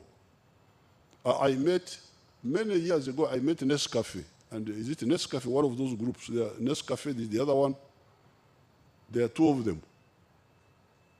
They took us to a very cold place called Davos. I don't know why they take people there. I think it is good for them to shiver there. Then I met these fellows there. You fellows, why don't you come in Uganda and add value to our coffee? They said, very sorry, Mr. Museveni. We already have a factory in London. This is the one that is producing for the whole world. If you want, you will have to, we cannot help you. They told me off. But we have not given up. We are moving. We are going, we shall add value to our coffee, and we shall get out of that slavery. And cassava, all that line of adding value. Then finally, another front line we had to struggle with is because by 1969, you can see how dangerous some of these African countries, especially those which are well endowed with the resources like Uganda, because Uganda has got everything. That's why many of the Ugandans are lazy. It is not easy to die here. Even if you don't work, you go and stay with your brother. Why have you come? I have come to see you. Which I could have. Who told you that I needed to be viewed as a film? They're just there, having an easy life. The more, some of these countries which have got a lot of resources like Uganda, like Congo, Democratic Republic of Congo, you don't have to work in Congo, you just eat mangoes and forest products and some monkeys. You don't have to. So it's very dangerous. If you don't get leaders to wake up these people, it's quite a problem. So here, you can check the figures. I tried to check. By 1969 census, we had a census in 1969. We had one in 1959, just before independence. Then we had one in 1969. I think if I remember the figures, only 4% of the people were in the money economy. 96% were in the subsistence economy. So imagine, only 4%.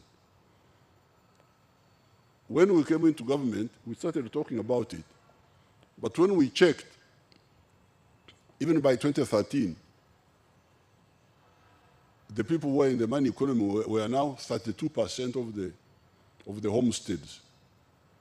68% were outside the money economy. So our sixth point is the struggle for the universal monetization of the whole society, so that we end the abakorera echida chonka, the people who only work for the stomach. Now, this is our plan from the very beginning. Now, when we came and we linked up with the Mutebiles, definitely they contributed. And in particular, Mutebile contributed, I think, 6 points. I was trying to remember.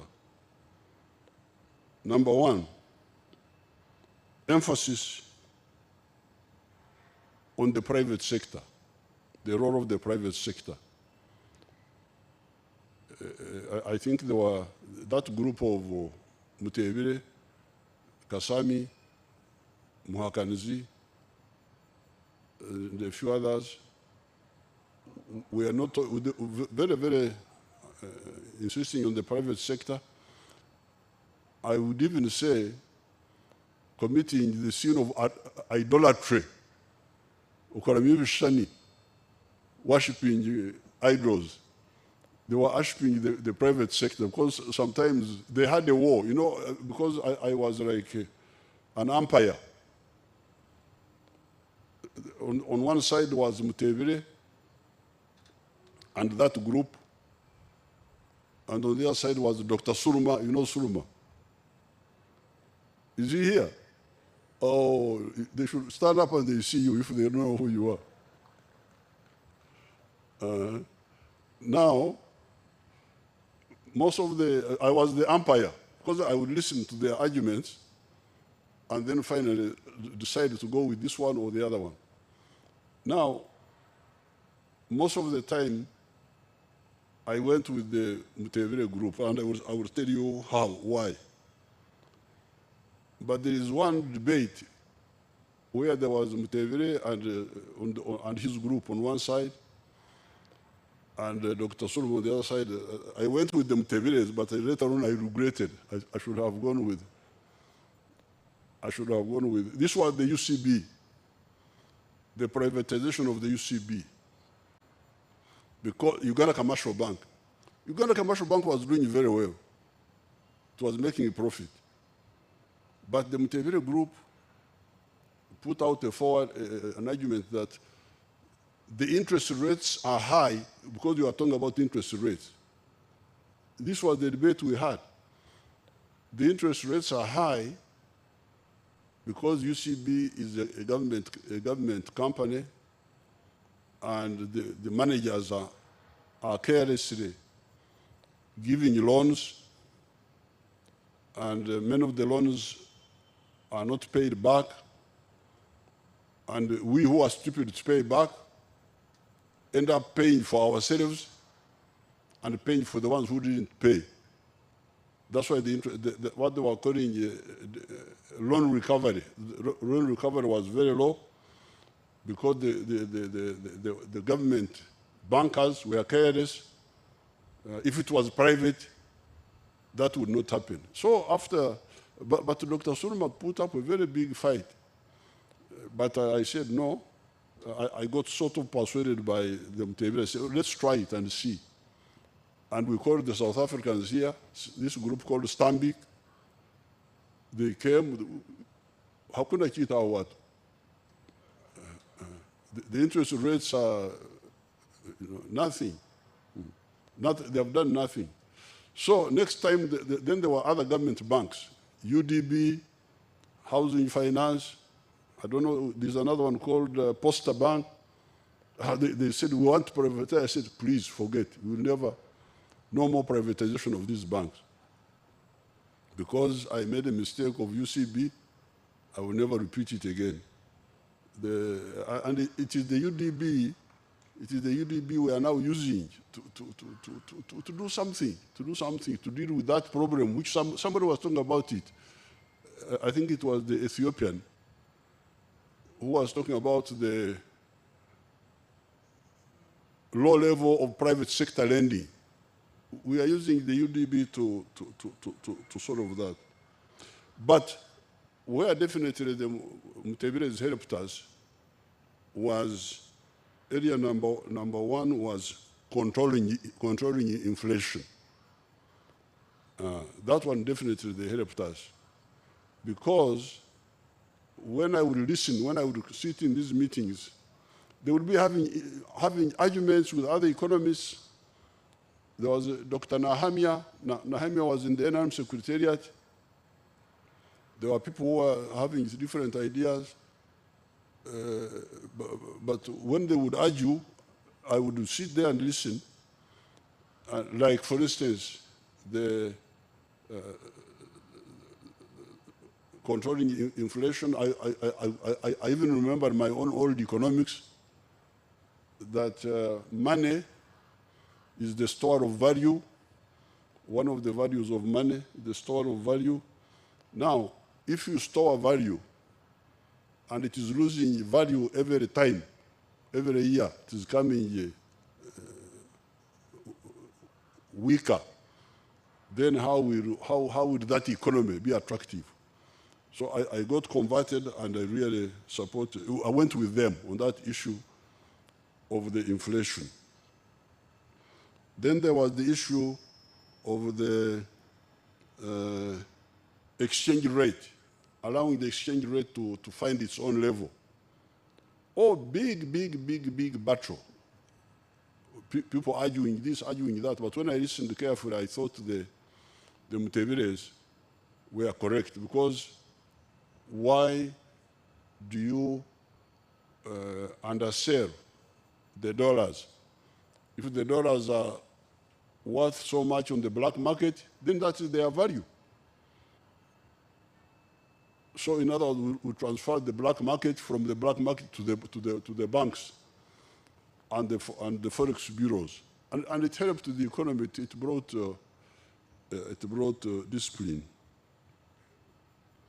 Then Mutebile advised me on the issue of uniting the Minister of Finance and the Minister of Planning. You remember they used to be separate.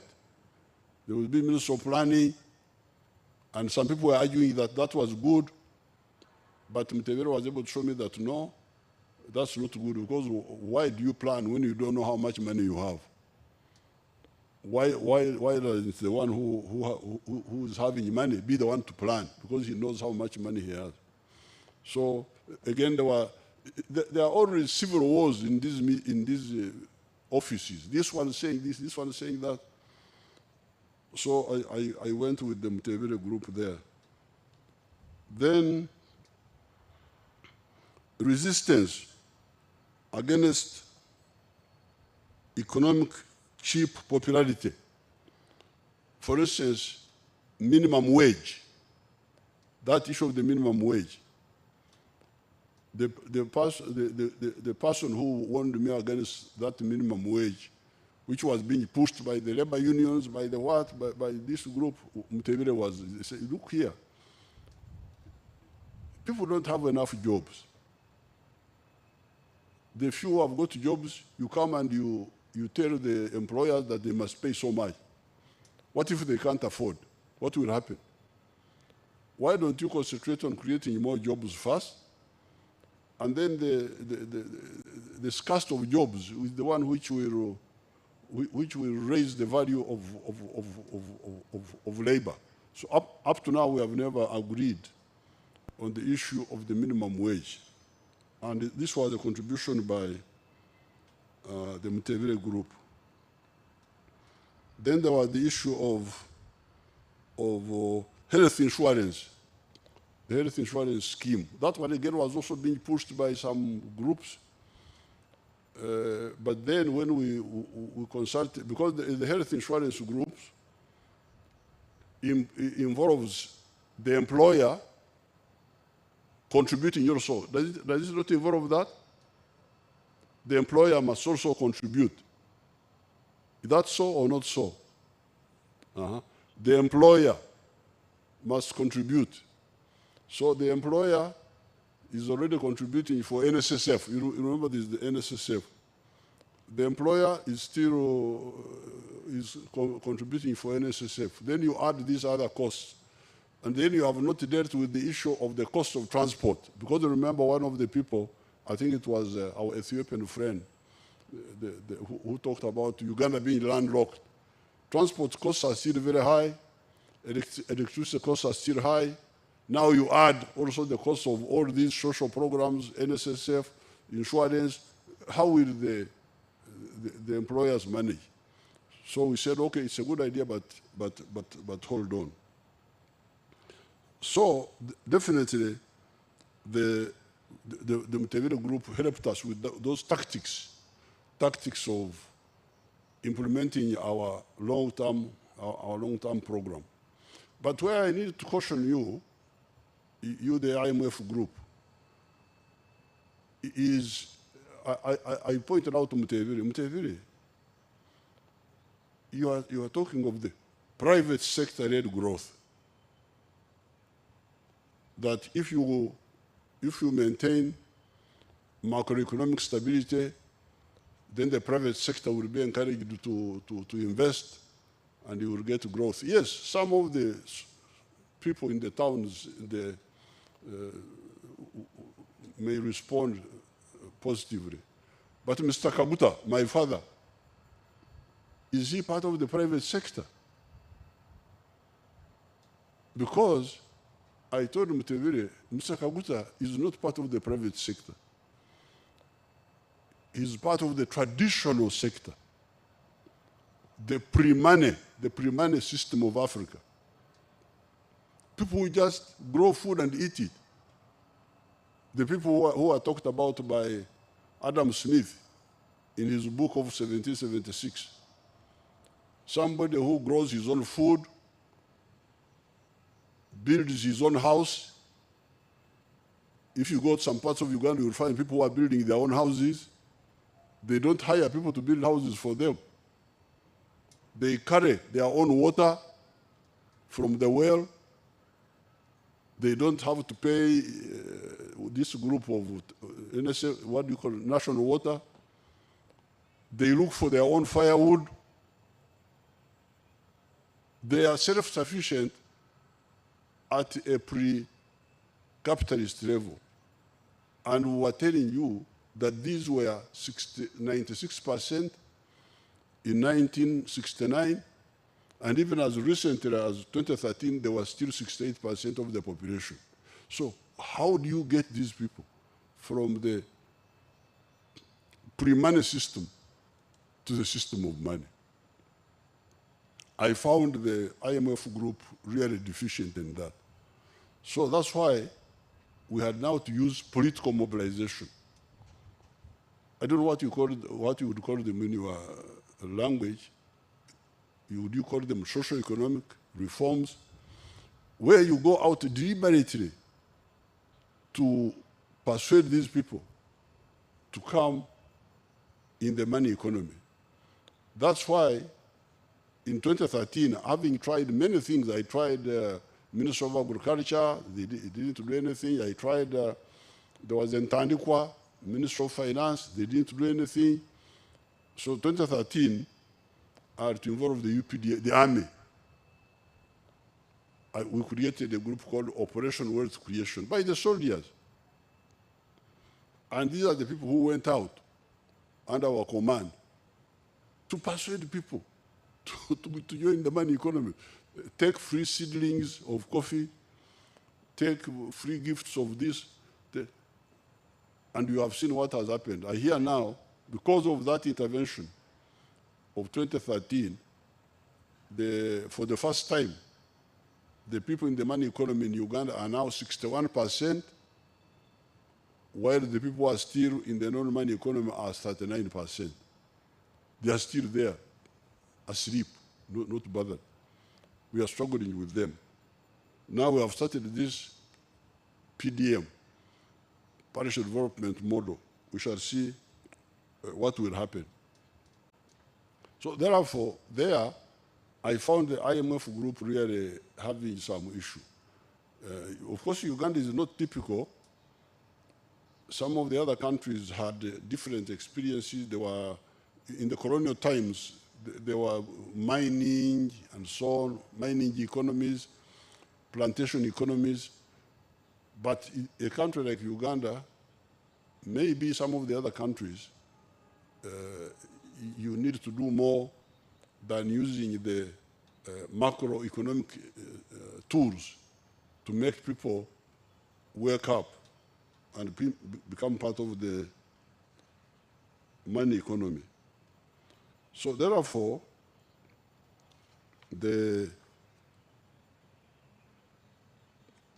Mr. Mutebile, and he had his group of Kasami, Mahakanizi, there are others, I think, who are still in the ministry. They definitely contributed to our plan. Because remember, from the very beginning, our 10 points program, point number 5 was building an economy that is independent, integrated, and self-sustaining. Now, people thought we were just talking a slogan. But you have seen how we have survived all these, like this crisis which came when people were saying, we are going to die. Why? Why are you going to die? Because there is war in Ukraine and Russia. And there will be no wheat. No wheat. Why don't you eat mogo? Why are you eating wheat? Oh, so now you tell me who has died because of not eating wheat. I want you to show me one person.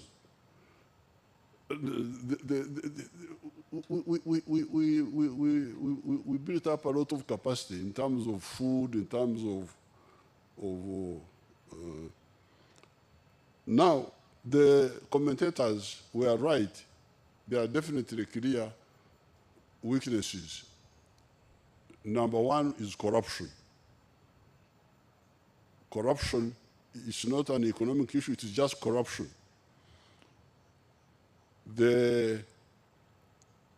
What the speakers were talking about, the low tax GDP ratio of 13%, what 14%, is really due to the corruption in the Ministry of Finance and in the URA, although we have changed, but there is a problem there.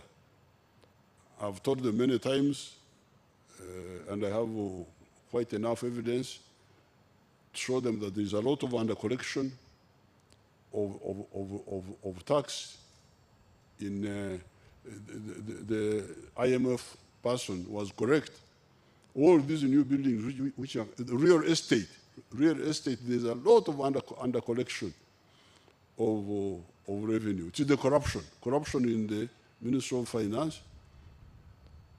And some of those people who were under Mutebile were not as clean as Mutebile was. They were there doing bad things. But we are struggling with them.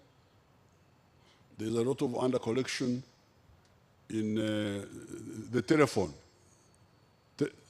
companies. They are under-declaring They make many telephone calls, very few are declared. And there's a big war going on there, how to detect. Now, Dr. Kaberuka, but one of the reasons which did not come in your analysis, one of the reasons why there was deceleration in the growth of the economy of Uganda was at one time we had shortage of electricity. From 2005, because democracy, parliament, wanted to build new dams. One of them was Ujagari. I negotiated with there was an American group which I had met with the Christian groups in USA called American Energy something. We agreed on how to build Ujagari. Then when it went to parliament, it was stopped democratically, parliament, democracy. So we lost time. And by the time by 2005, we started load shedding. That, you should assess how much that derailed us. Now we have caught up, we have got a bit more electricity now. New dams, Bujagari was eventually built, but more expensively. We have built these other new ones, Isimba, Karuma, the other smaller ones. But we lost time there, and I don't know how it impacted. They can check how it impacted the rate of growth. But it will pick up. It will pick up. Recently, we had this problem of corona. It will pick up. The real war now we are having is corruption. Corruption is the real war because they delay investors, they do this, they do that. Now, finally, the CFTA, which Dr. Kaberuka talked about, that's a real, I totally agree with Dr. Kaberuka. Stop looking at this Sub-Saharan Africa because there's no logic in that. Because actually there is more complementarity between Sub-Sahara and North Africa. Because North Africa needs what we have. We have what they don't have. We have crops, we have agricultural products, we have all sorts of things which they don't have. So there should be more complementarity. It should be planning for the whole of Africa and even the Middle East. We are relating very well now with the UAE. They come here, they find that they need a lot of things from here which they don't have. So I totally agree that the CFTA should be emphasized more. So, therefore, in conclusion, Mutebile was definitely a very useful ally, a very useful member of the resistance movement, because he was part of the resistance movement. From the student days, he was with the Mbabazis together. They were the same group with the Rugundas. He was not so much involved in the political organization, but he was a friendly force on the side of the economy. Now, when we came, he definitely helped us on to summarize where he himself and his group, but led by him, where they helped us was number one, emphasis on the private sector. Because in many cases it worked well. This was a government hotel called Nairo Hotel. Now it's a private hotel. And it's running well. And whatever problems it has are no longer government headaches. And when we liberalized the hotel sector, because there was a government company called Uganda Hotels, which had this hotel here, had what they call Sheraton, had others up country. It was like blocking people. These government hotels were like blocking people coming into the hotel sector. Now, when we walked out, we liberalized it. If you go up country, there are so many hotels now. You go to Gulu, there used to be only Gulu Inn, which was a government hotel, but here now there are so many hotels there in Gulu. You go to Mbale. Mbale, there was only, what was it called Mbale? What? Something.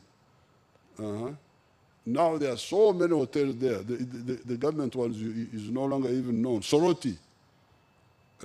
This one here, this Ginger. Crested Crane. There are so many hotels there. Transport. Do you know that the government was also in transport? Buses. Government-owned buses. UTC and something they called people's buses. When we got out, there are so many buses that your head will go dizzy if you try to count them. Companies. Then you go to so many. By walking out of some of these, like the export of coffee. You know, the export of coffee was a monopoly of the government. We had something called Coffee Marketing Board. When we moved out, so many companies came in. We needed to control them now that we want to add value to our coffee. They are part of the resistance. I told them that they are slave traders. Slave traders were also resisting the abolition of slavery. So we shall sort it out. But many people, many players came in the coffee and cotton, lint. So the liberalization in many cases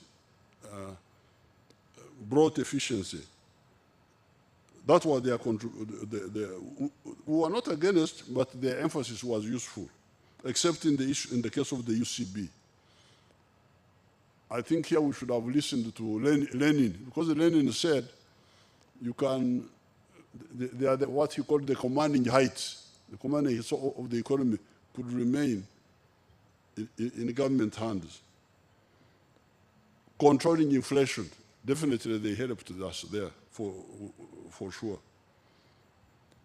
Resistance against economic cheap popularity, minimum wage, subsidies, these subsidies which people are pushing, health insurance, cautious about it, uniting Minister of Finance and Planning, and especially allowing the Uganda shilling to float.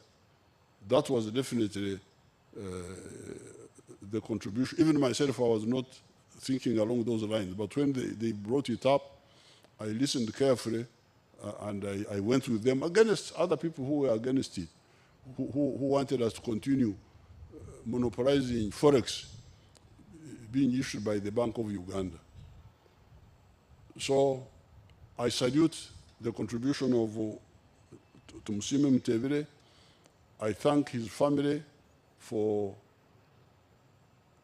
giving him to Uganda, and as a member of the NRM, I know that he was part of our student group from the very beginning. Thank you very much.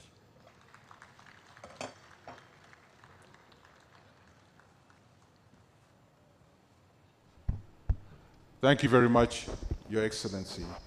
May I invite Board Director Judy Obitregama to pass a vote of thanks to His Excellency the President, our keynote speaker, and our discussant.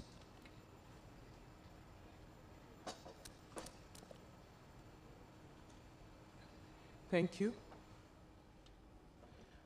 Your Excellency, President Yoweri Kaguta Museveni, I will stand on the protocol that was earlier set by Henry Rugamba, our Master of Ceremonies.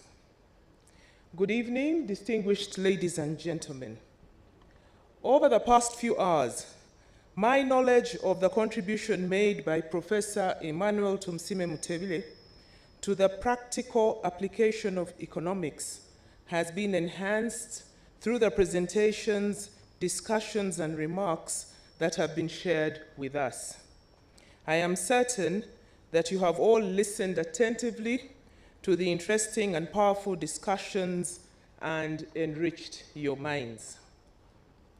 On behalf of Bank of Uganda, I would like to extend our gratitude to each and every one of you for joining us both physically and virtually for the Emmanuel Tumusiime Mutebile Memorial Lecture. We thank our chief guest, His Excellency Yoweri Kaguta Museveni, for the incisive remarks that gave us an even better appreciation of our departed governor. To the guest speaker and the discussants that had insightful knowledge about Professor Tumusiime Mutebile's work and personal life, we thank you for your valuable presentations and discussions. This memorial lecture has been, in my view, a success. Not only because we had distinguished delegates, nor because we had an engaging thematic sessions, but because we have been able to accentuate Professor Tumusiime Mutebile's illustrious public service career and celebrate his legacy. And so we thank you.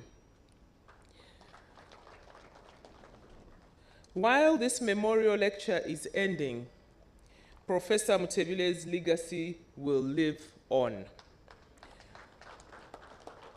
To all of us who have had the opportunity to be part of this historic lecture on what would have been Professor Tumusiime Mutebile's 74th birthday, may we resolve to emulate his achievements and translate our efforts into policies, programs, and actions that will build our nations and strengthen the regional economic communities to deliver socio-economic transformation in our countries and the region. I would like to conclude my remarks with a famous quote from John F. Kennedy's inaugural address. Ask not what your country can do for you. Ask what you can do for your country. Distinguished ladies and gentlemen, Professor Tumusiime Mutebile did not ask what his country could do for him. He asked what he could do for his country, and as you have heard, he delivered. May his legacy speak to and inspire each one of us. I thank you, and I wish you a very pleasant evening.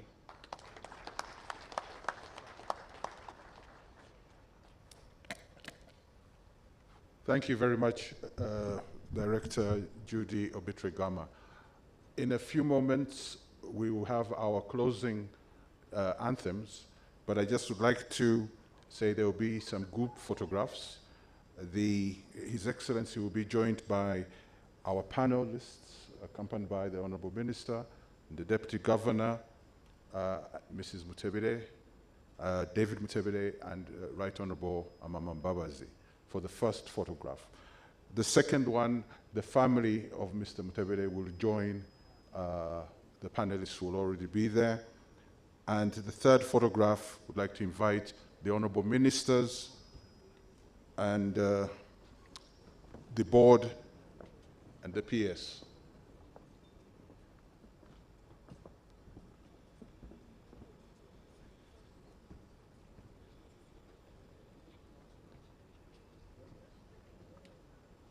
So we shall have the group photographs, and then we shall have the closing anthems.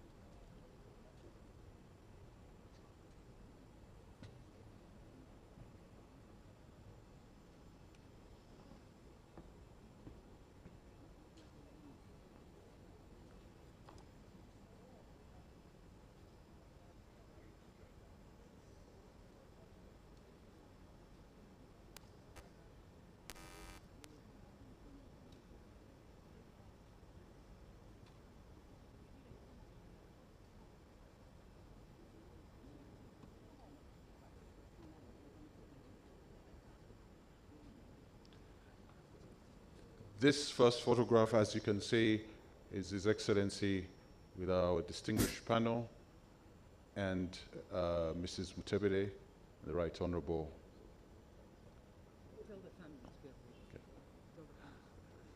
Can I ask the Mutebile family to make their way? You join this group standing at the back.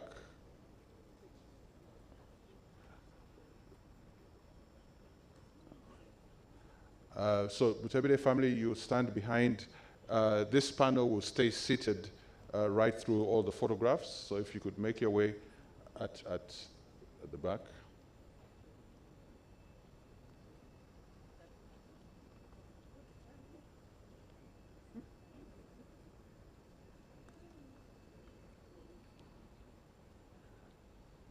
Your Excellency, you're now joined by the family of Professor Emmanuel Tumusiime Mutebile. Do you have a mask?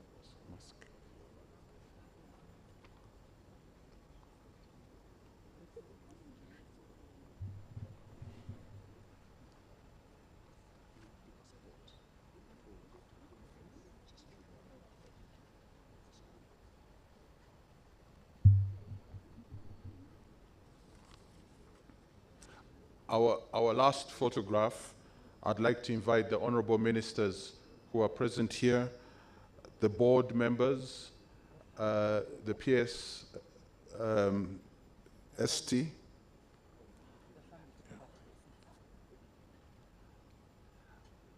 the family, you can now come back to your seats.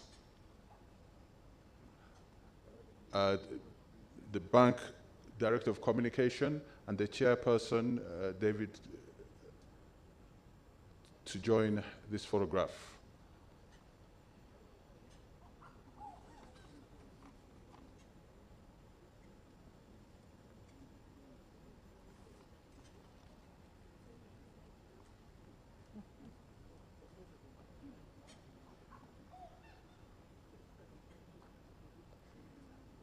We just have the Director of Communication and the chairperson of the organizing committee, who is also the head of internal audit at the bank, David Kalyango. Yeah. So sorry for that slight delay.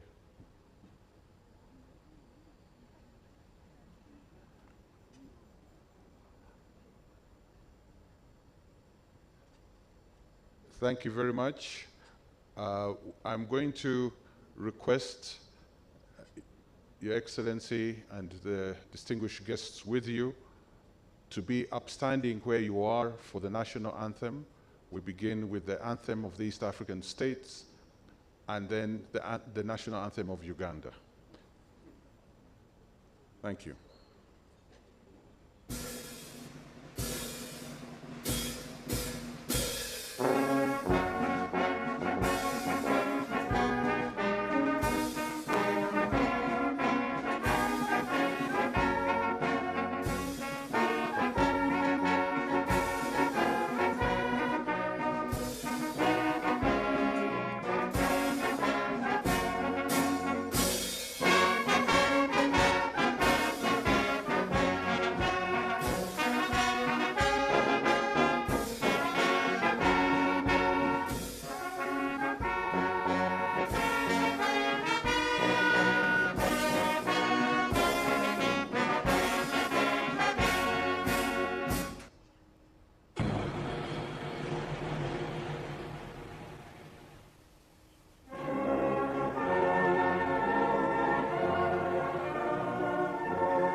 Thank you very much, Your Excellency, for the generosity of your time and your kind words in memory and in honor of Professor Emmanuel Tumusiime Mutebile. The last action for this afternoon is for the panelists who will have the press conference as soon as they have seen of His Excellency the President. So once again, kindly invite your applause as His Excellency leaves us. Thank you.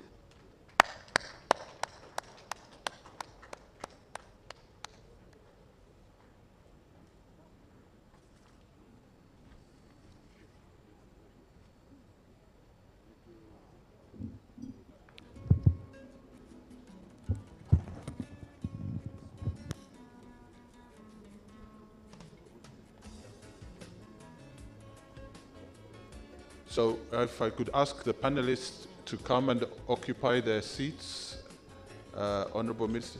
Huh?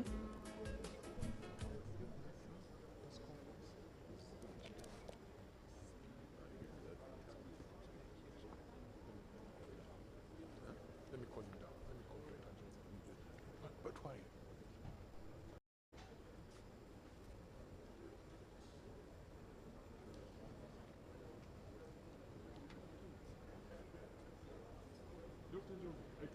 Oh, you took it there.